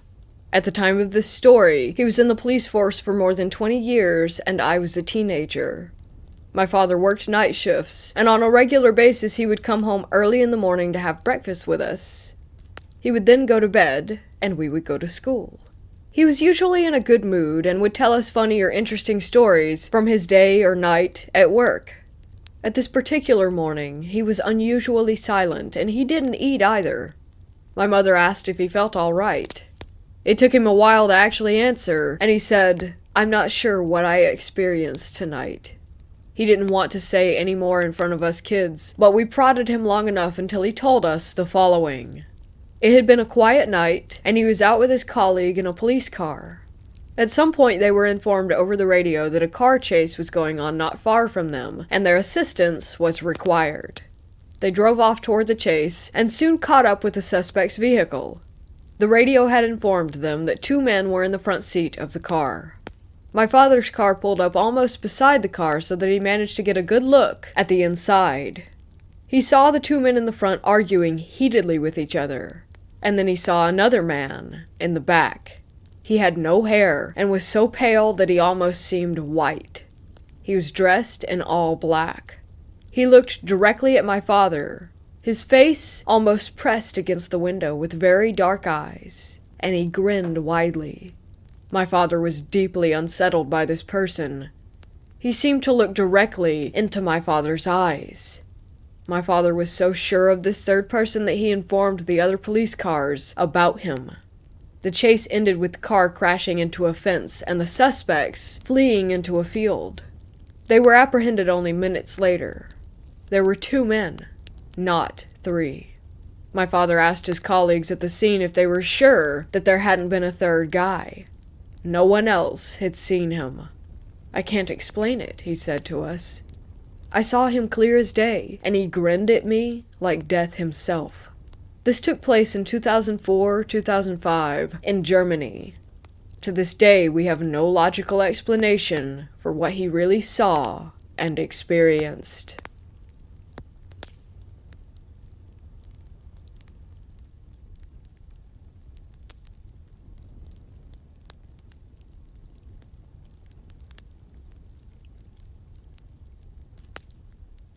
This is a real story in this area.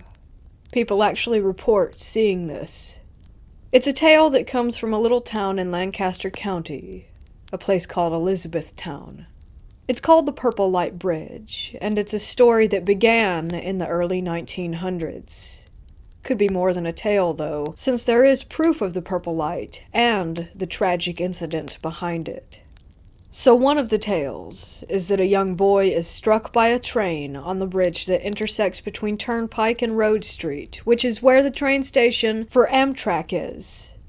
It supposedly happened in 1934, and some people claim that there is proof of the accident.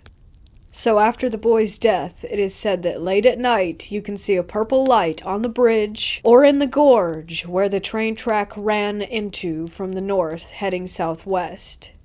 People like to argue that you can see the light at another location and that it's been there not only by the train station itself. They claim that you can see the lights under the bridge that is above the train tracks on Bossler Road. Bossler Road, for this purple light, had another tale. A mother brought her son to the bridge, and under that bridge, she hung her son, and then herself. Locals say that the purple light that you see is the mother and the son, as one energy. Some people have claimed that the purple light comes from the moonlight reflecting off of the rocks below. Yet even more people claim that it's actually the bridge a couple miles away in Newville near Elizabethtown. I have not yet tried to investigate, but certainly intend to.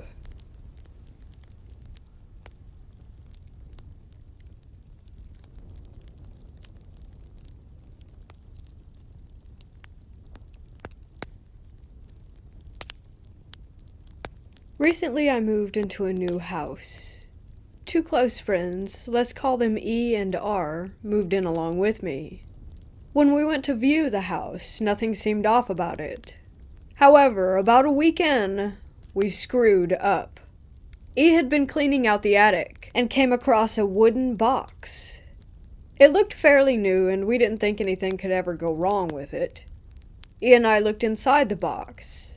All that was there was 4 candles, an old matchbox with no matches, and a small wooden doll. E and I set it aside, not interested. We ended up putting it back in the attic, apart from the doll, which R wanted to put in her potted plant. We proceeded with our sorting and forgot all about the box. That night, when I went to bed, I felt as if I were being watched. It was unnerving, but I eventually fell asleep. A few hours later, I heard something bang against the floor above me. I would have brushed it off as E, as his room was up there, if what had happened next didn't take place. For a bit of background knowledge, in September of 2017, R was in a car crash. The others were fine, but R ended up in a wheelchair. R called out for me. It wasn't calm as it usually was, but frantic. I moved into her room, and she asked me if I had heard the crash. I told her I had and thought that it was just E. She looked me dead in the eye and told me that E was working a night shift.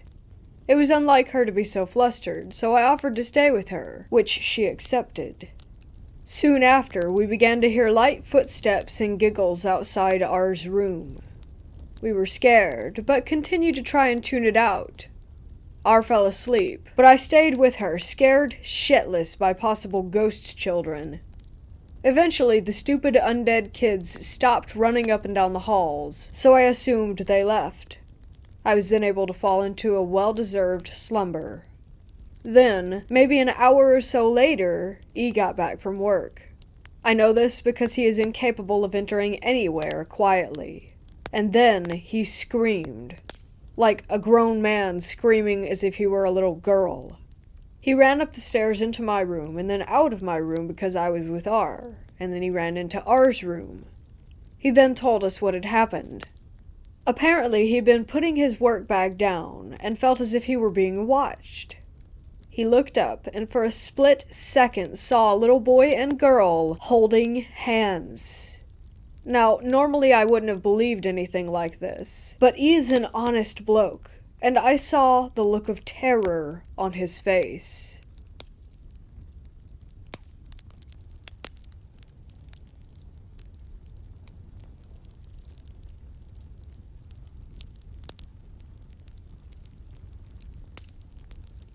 When I was a little kid, I was pretty much fearless. I was out catching snakes barehanded before I was even in first grade. I got in lots of fights because I never backed down from older bullies. I once climbed up the outside of a 5-story building when I was in second grade just because I looked at the blocks in the corner and thought, I could probably do that. When I was in 4th grade, I lived in a small little one-horse town in Ohio, population 1,500. It was the kind of small town where everyone knows everyone else, and knows everyone else's business. When I was in the 4th grade, my older sister, by 2.5 years, and I went out trick-or-treating. This is back in the days when you could go out trick-or-treating so long that you would have to come back home and dump your bag out at some point before going back out. Everything was going completely normal, and we were having a great time in spite of the fact that she and I don't really get along that well. We came up to a house and knocked on the door. A woman answered. Before we could even say trick or treat, I was hit with such a wave of absolute terror that I immediately turned and ran away as fast as I could. When I got about a block away, my fear had subsided and I realized that I had left my sister behind. When I turned around, she was running toward me, about 30 paces behind. I was embarrassed to admit that I had been scared to death, and simply tried to pretend like I had run away because she did and passed her because I was much faster. I asked her, "Why did you run away?" She didn't seem to realize that I had run away before her, and looked bewildered and simply said, "I don't know, I was scared for my life." Having her admit her fear allowed me to admit mine as well.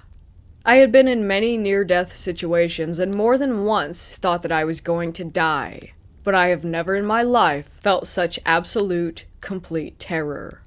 Neither of us had any explanation for it. This wasn't some haunted house on the edge of town. It was just a normal house on a normal street. The woman who had answered the door did not say or do anything that could have frightened us. She didn't look scary or threatening in any way. She looked just like any other average housewife that would have been in someone's living room in the town at that time.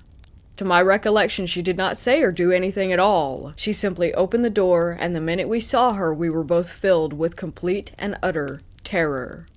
Again, I have no explanation for this, nor does my sister.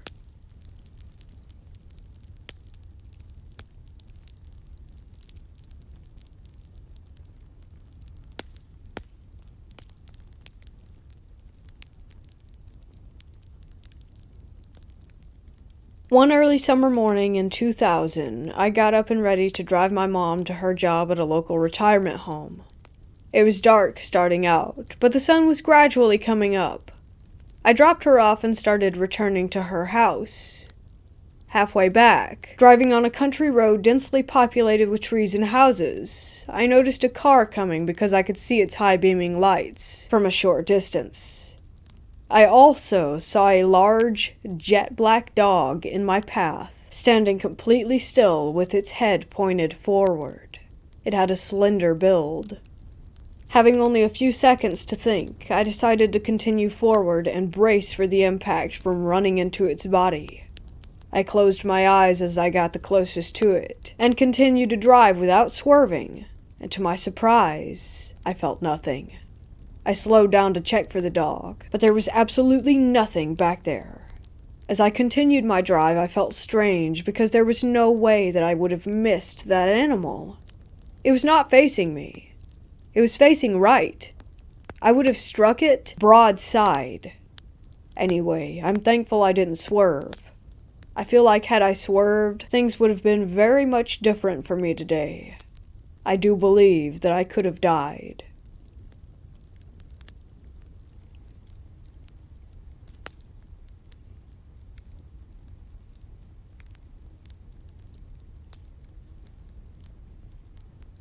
This story takes place in 2017.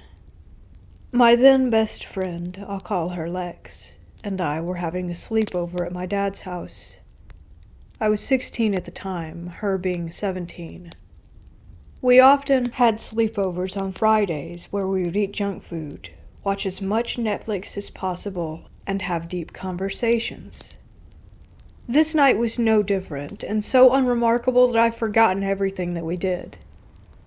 That is, of course, until we were trying to fall asleep in my bed. I remember being completely exhausted, slowly but surely drifting off despite sharing a bed with someone. I was just on the brink of sleep when Lex got my attention. First, she simply asked if I was awake. I grunted in response, signaling for her to continue. It should be said that I was quite literally a minute or two away from unconsciousness, so I didn't pick up on her tone of voice or think much about what she said next. "I'm gonna go use the bathroom downstairs," she told me, getting off the bed. This wasn't normal, her announcing that she would be slipping away to use the restroom, but I was too out of it to be annoyed or curious. Not long after she left, probably no more than 10 seconds, it started happening. Again, I was on the precipice of sleep, so my mind wasn't racing with thoughts or in any state to freak myself out. Nevertheless, I became filled with the feeling of impending danger out of absolutely nowhere. I was becoming very lucid very quickly as dread and anxiety overwhelmed me. I had never felt this kind of acute fear before, nor seemingly out of nowhere. Now wide awake, I opened my eyes and stared at the wall. Less than a foot away from my face, as I slept facing away from the bedroom door. My heart raced as I tried to understand the situation, but I didn't move. Something told me that moving would be a very bad idea. My room was pitch black as well, so that didn't help matters. All I could think about was how scared I was, and how I hoped that Lex would return soon. I can guess that a few minutes passed like this when suddenly the bed dipped on the side that I wasn't occupying, as if someone were sitting down.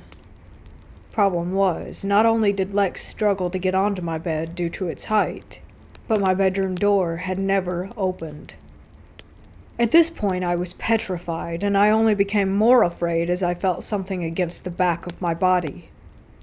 It felt like a person, just gently pressed against me. I thought to myself hysterically that there was no way this was actually happening. I held my breath to better isolate the feeling, horrified to feel the presence moving as if it were breathing, too. In and out, pressed against me. In and out. The atmosphere is still suffocating in the room, filled with what I can only describe as evilness. The aura of whatever was touching me screamed danger. Don't move. I will hurt you. My mind and heart are racing as I try to think of a way out of this. The only balm I have to lessen my anxiety is the fact that I know Lex will eventually return. But what happens then? She wouldn't see whatever it was pressed against me when she entered the bedroom, too occupied with making sure she wasn't disturbing my sleep. So I told myself that once I heard the door open, I would address her and ask her to turn on the lights. After what I would come to find out was about half an hour, Lex finally did return. The second I heard the door open and light flooded into the bedroom, I called her name. She hesitated, her soft voice saying, "Yeah?" I requested bluntly, "Turn on the lights." She did as I asked, and I shot like a bullet, from my previous position, whipping around to inspect the area where I had felt the presence. There was nothing. I wouldn't notice right away, but later I realized that the horrifying aura that was plaguing my bedroom had vanished once Lex arrived. It was gone just as suddenly as it had appeared. Still, I was in a state of horror for the next few hours. We watched some cartoons together and decided to sleep with the lights on, but not before talking about what had just happened. Lex revealed to me that the reason she had gone downstairs wasn't to use the restroom, but to call her boyfriend for emotional support. She told me that she had felt panicked, wanting to leave the room to escape from the stifling feeling. Lex couldn't get a hold of him, and spent the next 30 minutes or so trying to calm herself down. In the morning, Lex and I would confide in my dad, the only other person in the house. He was rightly disturbed and told us that he had a nightmare that night. I can't remember what his nightmare consisted of, only that it was a really bad one. My dad is a veteran, so he is not easily spooked, but it left him uneasy. The fact that my dad had a nightmare at all made this whole experience more notable to me. To wrap things up, I want to say that I had improperly used a spirit board a few years before this with a few of my friends at my dad's house. We were children, so we didn't take it any more seriously than any other Halloween game. Nothing of this magnitude had ever occurred before, though. Just this one night. Lex and I were able to acquire holy water from one of the teachers at our high school after she told him the story. We used it to cleanse my bedroom. Nothing strange has happened to me, or my dad, since.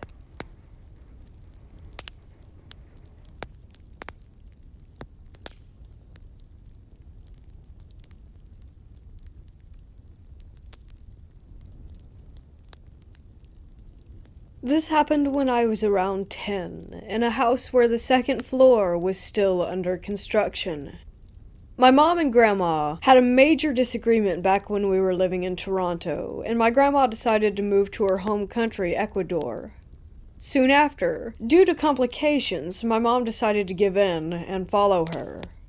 We moved in with my grandma, but since the house was a little small for 4 people, and since my great-grandmother was soon to be moving in as well, my family decided to extend a floor. For the meantime, my great-grandma was staying in a room extension with her own bathroom because she would have accidents frequently. The room was an extension outside, close to the main door. My great-grandma was really old, but still cognitive enough to have fun conversations with, so I would spend a lot of time talking with her outside. She started telling me about this little green guy that would visit her at night, and he would just sit on the TV and watch her. In South America, we grew up talking about duendes, leprechauns that would mess with people wandering around strange areas at night. It's kind of our folklore, like the chupacabras or skinwalkers. But since my grandma was getting old, my mom would just brush it off and blame it on her aging or her mental health. One night my family went to a dinner party, but since I had a best friend over, I insisted on staying home. It was getting really late, but we were waiting for one of our favorite shows to air on Cartoon Network. My family is very religious and hated these quote-unquote demonic cartoons, so we tried to watch quietly. I was under the impression that my great-grandma was resting in one of the rooms behind us, in my mom's room, because I kept hearing noises coming from down the hall.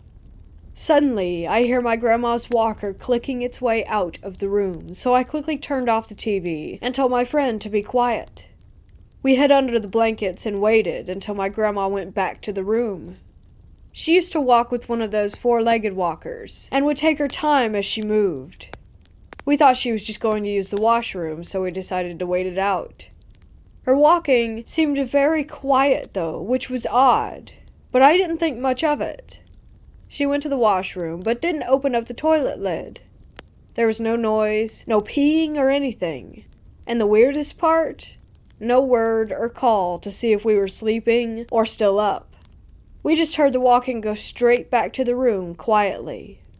Then suddenly I remembered that the dinner my family went to was meant to celebrate her. She wasn't home, and we were supposed to be alone.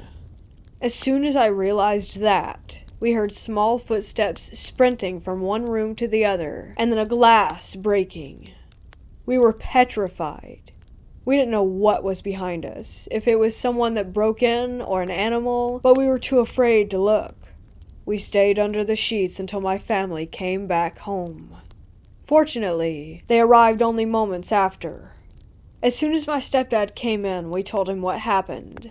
He brought my dog upstairs where the second floor was being built, as he was thinking that it would have been an animal that came in since the staircase was only being covered by a plastic sheet. My mom goes into my grandma's room and finds a glass jug on the floor with a broken handle. The jug was supposed to be in my room. Something had to have carried the jug and dropped it in there.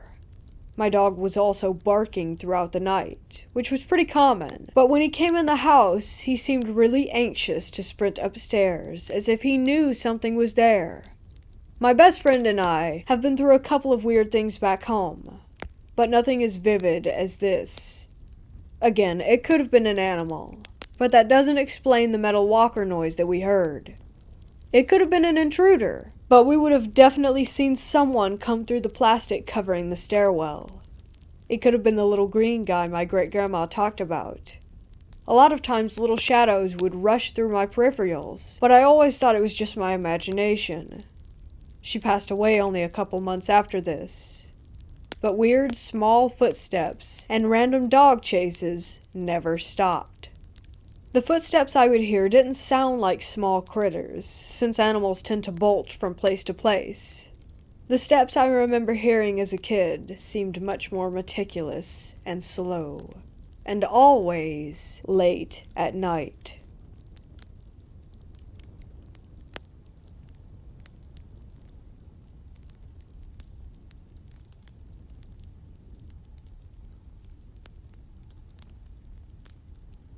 Back in the early 80s, my then boyfriend moved into an apartment in Brockport, New York to be closer to his college. It was a nice 2-bedroom. The building was about 5 years old. It overlooked the parking lot of some plazas, with a burger monarch that he worked part-time at. Every night, from the time we moved in until I moved out, I had one of 3 creepy dreams. One involved being back at my parents' house, where the stairs up to the attic are in my closet, and either an infestation of snakes or something oozy and rotting was sort of slurping its way to the stairs to make its way down. The second dream was of being lost and unable to find the apartment building. The big kicker dream involved it being moving day, and as I walked around trying to decide where to hang the spice shelf, I noticed black and red writing and smears on the walls. I remember thinking to myself in the dream that they should have been painted over. The night before I moved out, the dream continued with me being in my bedroom, and there was a guy in a hooded robe standing and leaning against the doorframe watching me. I woke up when Keith got home from his work shift, and he asked me why I didn't wave back. See, he had one of those great hooded velour bathrobes, and he had waved at a hooded figure in our bedroom window thinking that I had gotten up to watch for him coming home. I wasn't standing there, and wasn't even awake. When we were moving out, him back to the dorm and me to a different branch of my company, we found a little medallion with some of the glyphs that I had seen on the wall in my dreams. Luckily, who or whatever it was didn't follow me, and a friend warded the heck out of my new bedroom.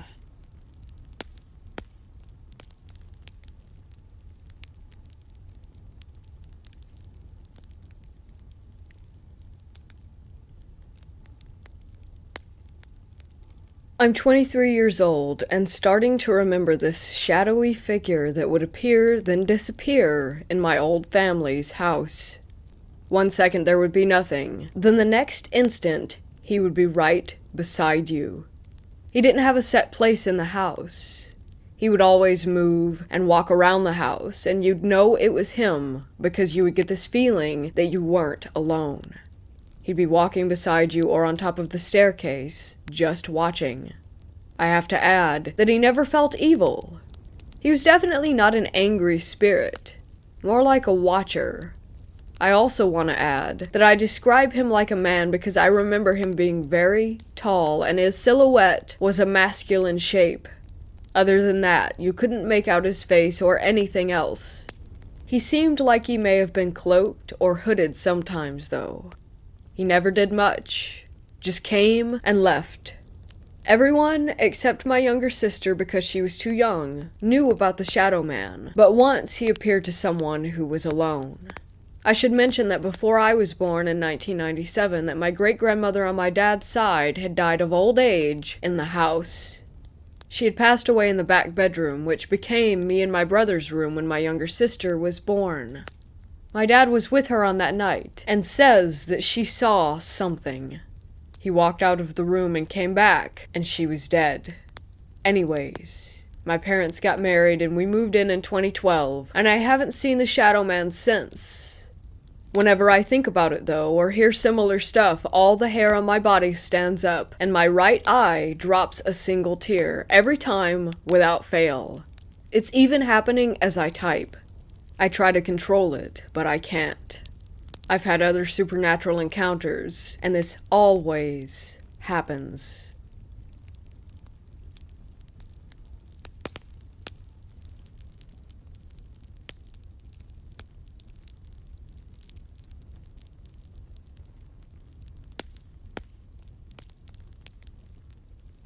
It's 12:44 a.m., and 10 minutes ago, I saw a ghost. I live in the basement, which is almost finished, so it isn't the creepy, empty stages anymore.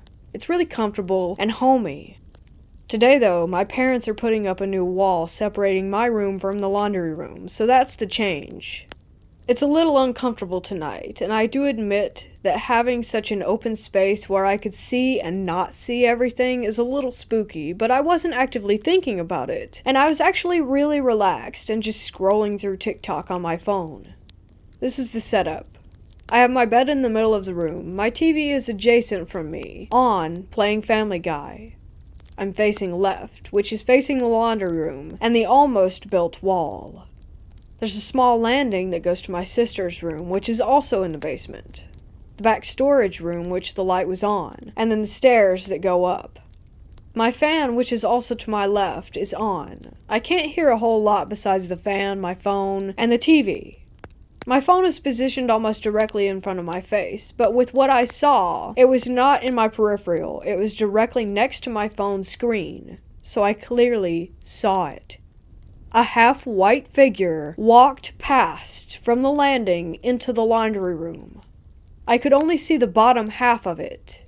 It was clearly opaque white. I thought it was my dog at first, so I sat up and called her name a few times, but she didn't come. Then I thought maybe it was my parents and they just couldn't hear me. But I didn't see the laundry room light turn on, or the washing machine or anything turn on. So I turned on my flashlight and called my dog's name again, thinking that she might be getting into something. When she still didn't come to me, I got up with my flashlight still on and turned the bedroom light on. Then I checked everything out to see if it was my dog, and if she was just being silly, or maybe even if it was a cat. Nothing was there, so I got freaked out and went to my sister's room, which her light was on, and the storage room light was on. My sister wasn't in her room, she was in the garage. So I told her what had happened, and she thinks my mind is probably just playing tricks on me since there's changes going on downstairs, and it's a little scary down there right now. Which, I admit, it is, but I was really comfortable, and about to go to sleep. I have been in those instances where I freak myself out, like watching a scary movie or something, and I convince myself that I heard or saw something, but of course nothing happened, and I sleep fine. But tonight it was different. I just know it. As soon as I figured out that it wasn't my dog or my parents or any cats, I began to feel nauseous, and my heart started pounding. Now, this isn't the first time a paranormal experience has happened in this house. It's just the first time in a while. Recently, my grandmother passed away upstairs in what's now my parents' bedroom. My grandfather also passed away in this house in the hallway going to the garage. every paranormal experience we've had, we know that it was one of my grandparents, since it was never malvoyant and we never felt nervous or scared. I'm not saying the spirit I saw was malvoyant. I do believe that it was my grandma, but it still did freak me out, and I did cry. It's only been a month and a half without her, so it's nice to know she's still around. But it was awful timing, Grandma. I'm now sleeping upstairs until my parents finish the wall. Good spirit or not, it's still nerve-wracking to have a paranormal experience.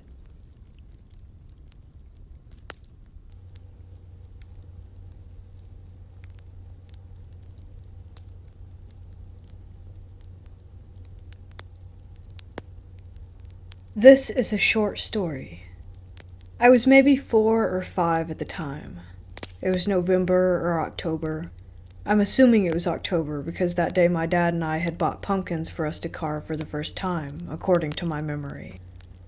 Before we began carving, my uncle and I were in the backyard. My sister and one of my cousins were playing in a pile of leaves beside me next to a tall green pine tree, and my uncle went inside to grab a frisbee for us to catch, and a camera to take a picture of us playing in the leaves. I remember when my uncle went inside, I turned around to look at the beautiful trees. There was another apartment complex behind our own. I remember the sun had started to set, and the golden rays had coated the green, freshly cut grass on the ground. I also noticed a young woman in a white gown in the yard across from me. She was bent over, and she was putting a flower into the jacket pocket on a little boy who was holding a white pillow. My uncle came outside, and I asked him, "What is that lady doing?" He smiled and said no one was there. He called over my sister and my cousin and snapped a pic of us. I instantly forgot about the lady in the white dress. Years had passed, and I had grown into a young woman. I had moved in with my boyfriend, and as time passed, it came time for us to move out of our apartment. As I was packing, I noticed a box that my dad had given to me when I met my boyfriend. I didn't open it until that time. It was pictures of my family, old clothes I used to wear when I was a little girl. I opened a photo album and looked through it. Then I looked more in the box, and I found a photo, the one my uncle took of me that day when I was a little girl. In the background, within the golden setting sunlight, I saw a woman in a bride's dress. I saw her features and her outline in the sunlight, but only in the sunlight. She looked happy, and she was bent down with both of her hands together holding something. The rest of her body didn't show up. I took the photo with me and visited my uncle, and as we sat down I pulled out the photo and looked at it for a second. I wondered if he would even remember. I then mustered the courage to ask him if he recalled that day. He faintly did, and I showed him the photo, and he smiled, remembering the days when we were all just little, innocent kids. I pointed at the sunlight and asked, "Do you see it too?" He looked closer and said, "The woman?" I said, "Yeah. Do you remember when I was a kid and I asked you about the woman in the white dress, and you said that no one was there?" He replied, "Oh yeah, I see it. It must be a ghost." Anyway, that was my little short story.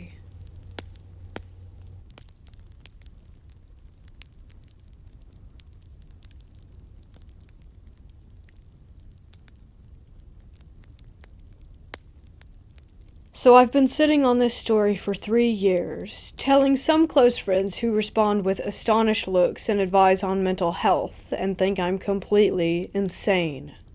It's 11:17 in rural New Brunswick, Canada, and I'm getting in my car to head back to Fredericton from my parents' place in the middle of nowhere.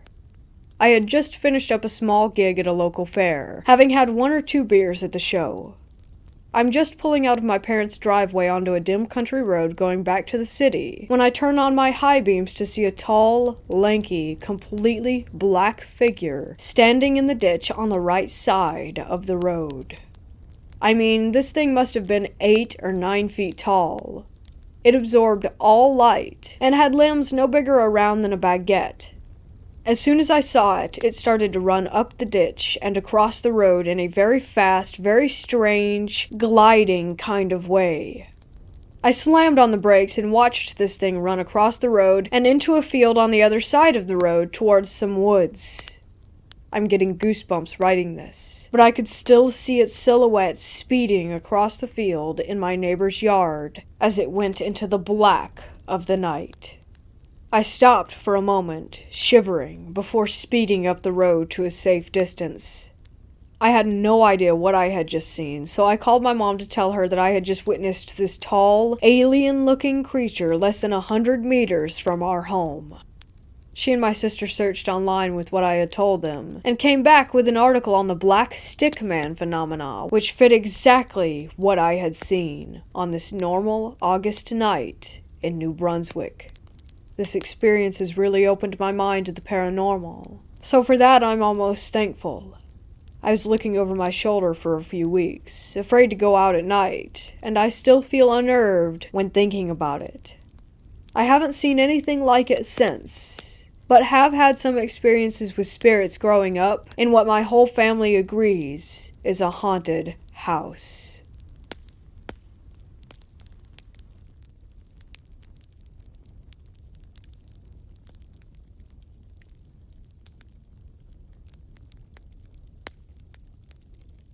This just happened about 30 minutes ago.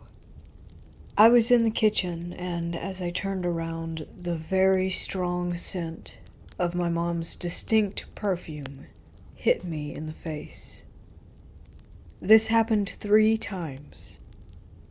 Now, my mother had an unusual mix of perfumes she used to wear, and was known to wear a lot of it. Also, she had a hint of air fresheners that she also had a lot of in her house. Mom passed away over 2 years ago and had never been to this house. We've only lived here 18 months. And we don't have anything here that smells the same as that. It was so strong and so distinct that my heart immediately pounded, and I shouted to my partner, "I can smell my mother." I thought I saw something climb the stairs earlier today too, but passed it off as my eyes playing tricks on me. Now, I think there may be more to it.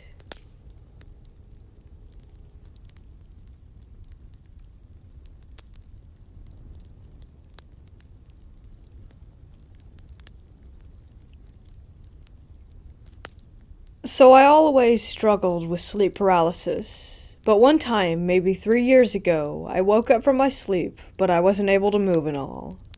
I saw a very slim, abnormally tall, black figure in the corner of my room. I looked at him. He was looking at me, his face down.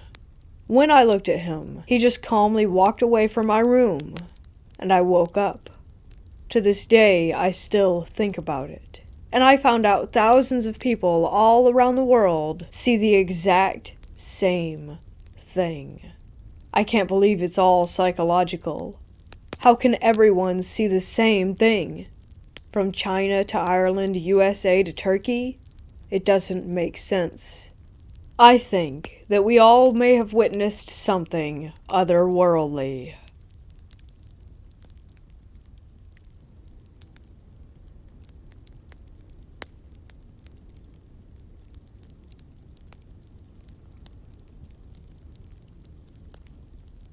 For years, I've dealt with the disappearing object phenomenon, but lately, items have started appearing or reappearing as well. Just this morning, for example, I woke up and went into my kitchen to make coffee, and a random pack of paper coffee cups was sitting in the middle of my kitchen counter. No one else lives here or has access to my house, and I always set an alarm at night, so I would hear it if someone had tried to get in. I literally have no clue where this pack of coffee cups came from. It just appeared out of thin air. I'm grateful in a way, because it sure was convenient to have the cups this morning, but still, who put them there? I even checked my Amazon history to see if somehow I bought these without remembering, but no such purchase was there. I've had other objects randomly appear in my bathroom too. Lip glosses that aren't in a color that I would normally buy. I've had strange food items that I didn't buy appear in my pantry too. Boxed soups, ketchup, I don't even like it. Mustard, don't use it that much. And a random bottle of soy sauce. I don't even know what to think about this.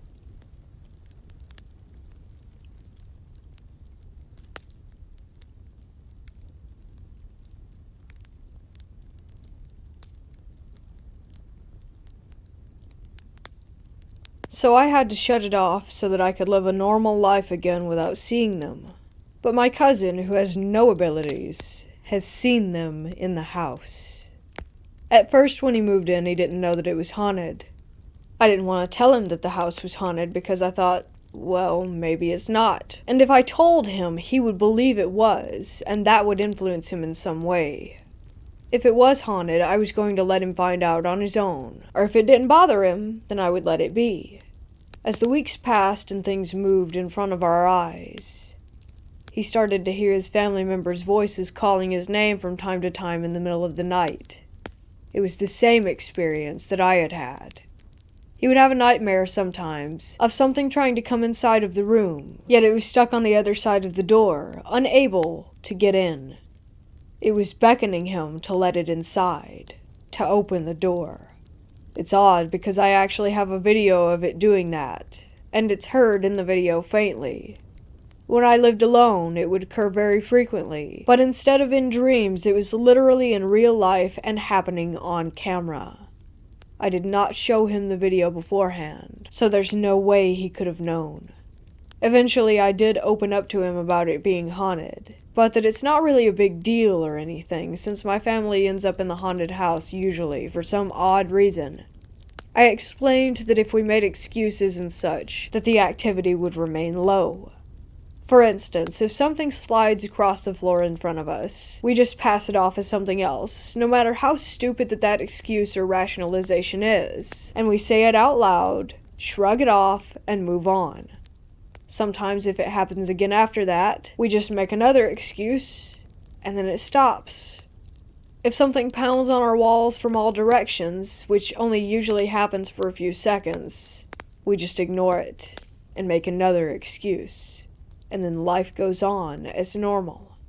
My cousin would be laying in bed at night, and he explained that he would see this almost rippling kind of apparition. I thought it must be an eyesight issue, so I asked him to show me where it was. Weirdly enough, it was the same wall that I had had a nightmare about months ago involving things trying to climb out of a black tar-like door with nearly 100 arms covered in the tar-like goo. So yeah, it was weird, and he didn't have that experience again. Anyway, in the room one day when I was living there on my own, I had seen a woman, pretty much the generic, typical ghost. Most of them don't seem to look like that in real life, but in movies they do. Just a young woman who floated through my bedroom door and then through the wall beside it. Nearly entirely see-through, and from the waist down, she looked as if she were made of mist or fog. No color at all, and also in a very old, almost wedding gown type of dress. Also in the room, I would often see glowing white, circular orb-like things that would float and then leave. Almost like a flicker, but I thought it was just, I don't know, a headache or whatever.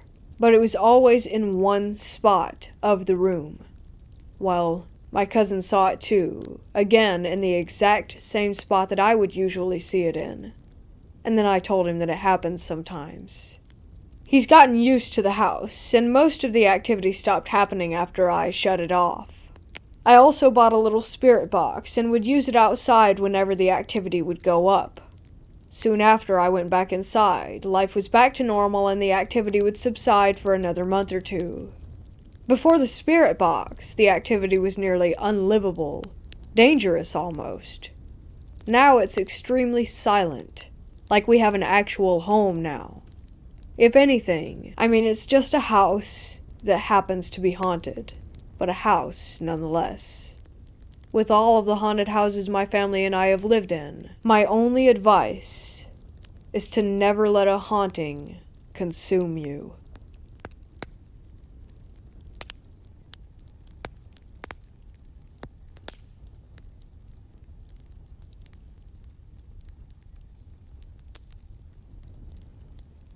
Not entirely my story, but the main event happened to my mom when she lived at home with my grandparents.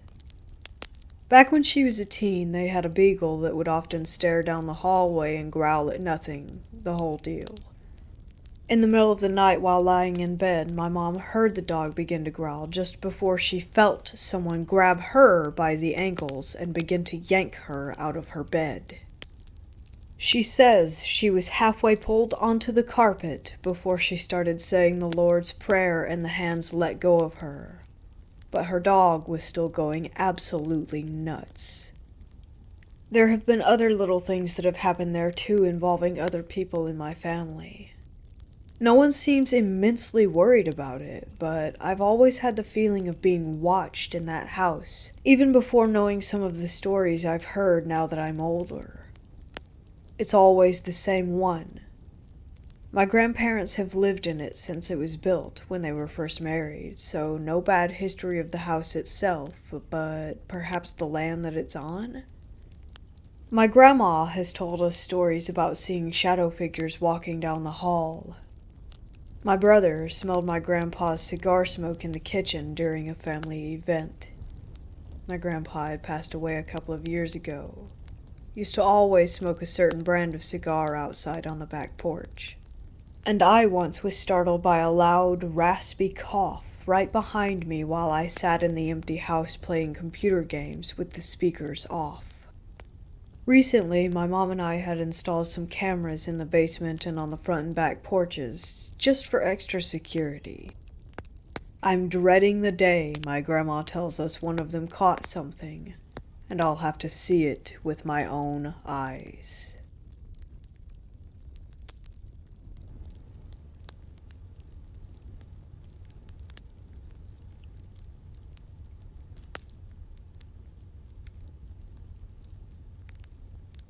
My university was in a remote location surrounded by a river. It was almost like an island, very isolated, and during the weekend all the locals would go home, making it more eerie. This happened in 2014 when I was 22 years old. My roommate had gone home for the weekend, so I decided to sleep in my friend's room. Around 1 a.m. I woke up feeling thirsty. My friend was studying, so I decided to walk to my room and bring the water bottle as my room was on the other side of the corridor. There was an elevator at the end of the corridor, which played soft music, and you would know if the elevator was on your floor. So I walked toward my room, and as I turned right toward the corridor, I saw an unknown girl staring at the elevator without moving.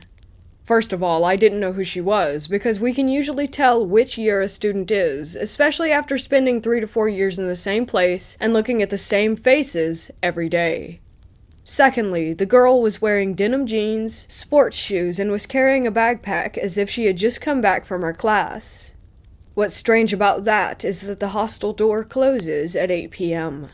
The girl was looking straight at the elevator buttons without even blinking. The elevator was still on our floor, so why wasn't she getting on? I could see the side of her face. It was a very strange stare. I don't know how to explain it. I automatically stopped walking after seeing her and got goosebumps all over my body. Something was stopping me from taking my steps forward. I stood there and watched her for about a minute. After that, I went running to my friend's room and asked her if she recognized the lady. When she came back, she wasn't there, and the elevator music was still playing. My friend didn't believe me, and I still don't know who or what that was.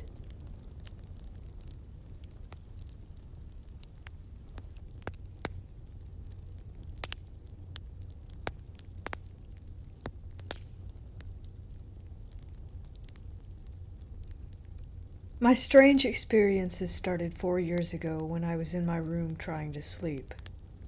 It was 2 a.m. and I was bored out of my mind. I had a projector that showed me the time. Important. The anti-burglar alarm was on. My family was asleep.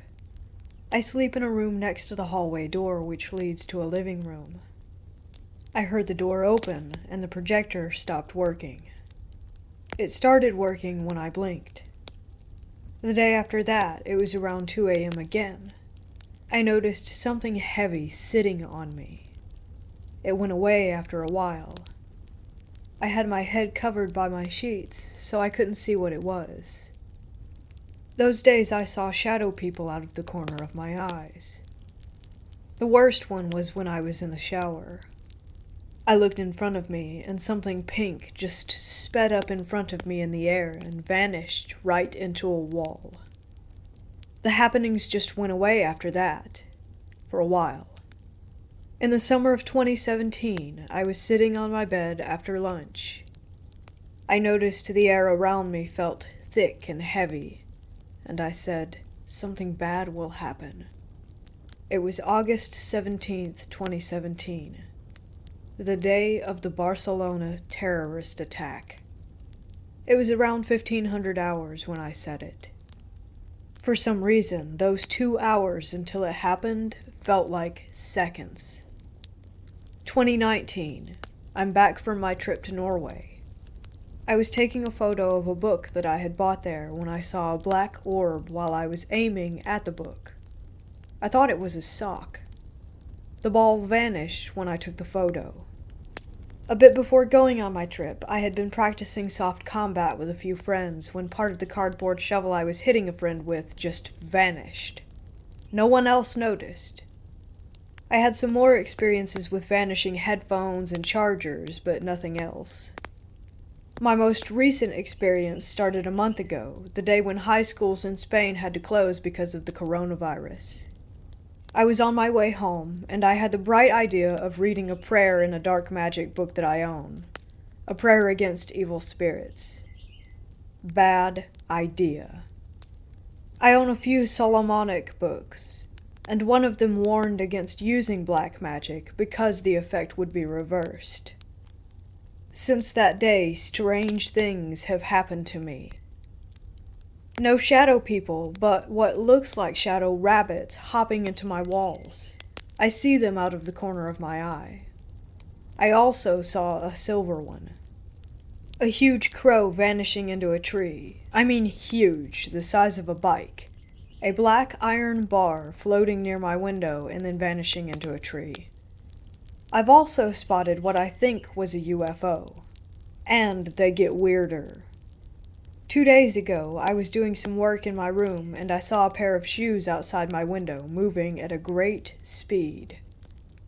It was not my family. They were in the kitchen, quite far away. I checked again. No shoes. And just yesterday, my family heard me laughing in my room when I was working on something important and not laughing at all. I've been reading a book called Other Side Picnic about urban legends lately, so maybe it's affecting me. Another strange thing was the knocking on my window a few months ago. I heard it in my room and in the room where my parents sleep.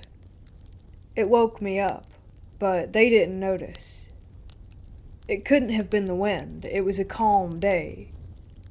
It couldn't have been branches, as the trees are very far away.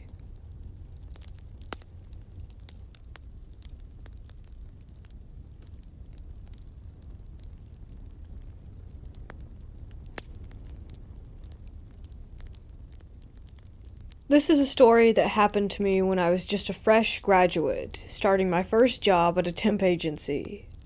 It was 2002, and my job was located in the middle of nowhere and very far from my home. Therefore, I took the effort of doing most of my job in the office till late at night, since I do not wish to come home and continue with work. Rather, that would give me some rest for the remainder of the night. I usually stayed up even later on Fridays, knowing that if I finished the work fully, the weekends would be golden for me. So, this story occurred on one of those Fridays when everyone else had already left. After making my prayers for the night, I continued with my work. There was no one I believed that was in the office, but I felt a presence. Perhaps it was another coworker working late just like me. I took that belief to heart. At one point in time, around 11 I believe, I needed to go to the toilet, which was located at the end of a long, dark hallway lighted only by the green exit sign. I found that the toilet was locked, so I looked to the toilet that is on the next level. I took the staircase, which was lighted by a circular wall lamp, and found that the toilet was unlocked. Thankfully, I did my business and returned back to work. The next part of the story comes in a rather weird way. As I made my way back, passing by the locked toilet, I saw the shadow of someone by the office door beaming from the front light that I had left on. My guess is that either the coworker was about to leave or that she was taking coffee for the night since the pantry is near the entrance. When I got there was no one by the pantry or the entrance, so again I went back to my desk. I was trying to finish up that last bit of work when I started to peek through the gap between each desk, trying to see the other person who was working late at night, but somehow, no matter what, I was unable to spot him or her. When I got finished up about 15 minutes later, I decided to get myself a drink from the pantry. Then, the lights went off. Just as I took the can of juice from the fridge, I turned to find myself in total darkness. There was a voice calling out to me, trying to reach me, and I tried to find it. The voice was unclear at the beginning, but soon it became what I think the person was saying, "Help me." The sound was the strongest by the window which was facing the main road that was now deserted. I looked about in the darkness, seeing if there was anyone in distress, and as I did so, I felt a hand touching my shoulder. I turned around, and no one was there. At this point already, I knew that I needed to get the hell out, and so I went to my desk and started packing. Then it came. It came from outside, falling with a piercing scream and with a clear face. The face of a bloody woman. I quickly rushed to the window, opened it up, and looked at the ground, but there was no one. I made my way to the ground floor and to the main road, clutching my laptop and backpack as I tried to search for a cab, but it felt like nearly hours, despite it only being minutes before one came by. What kept me at the edge was the fact that I felt like 1,000 boots were marching toward me, shouting in Japanese commands. I kept my eyes on the road, but occasionally I turned back to see my office building. On the last turn, I saw a bunch of uniformed men with rifles, gray faces bayoneting a bloody woman, stepping on her body, throwing what I believed to be her baby in the air and killing it as it landed on the ground. I couldn't take it anymore. I ran from the scene.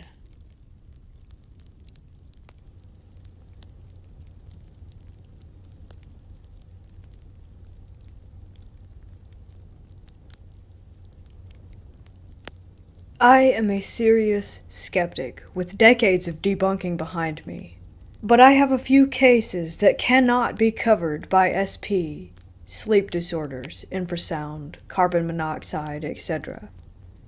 One personal account occurred a few years ago after my paternal grandfather died, though this was before I dealt with his estate. I was spending a week repairing the old maternal family Bible, a damp, damaged 17th century Welsh edition, so a tough bit of work, and I went to the living room for a break. On the exact spot I was born, old family, old house, was a fixed pillar of smoke. I was a pipe smoker at the time, so recognized it by color and character, and opened all the windows to clear this mysterious miasma. It didn't move at all, and had a distinct Tonkin bean scent. I couldn't name it at the time. The exact same one that filled the hospital room during final prayers for my paternal grandfather. I'm an ex-Methodist preacher, so that fell to me. The pillar was seen and photographed by 2 others. 3 weeks later, I handled the estate, opened a sealed room, and found a Tonkin-based pipe tobacco tin. I spent 12 years ruling out any way that I could have known that scent, and there was no other way or means that I could know it other than spirits held me at that moment that a life ended and supported me to catalog family history. Simple and odd, but interesting.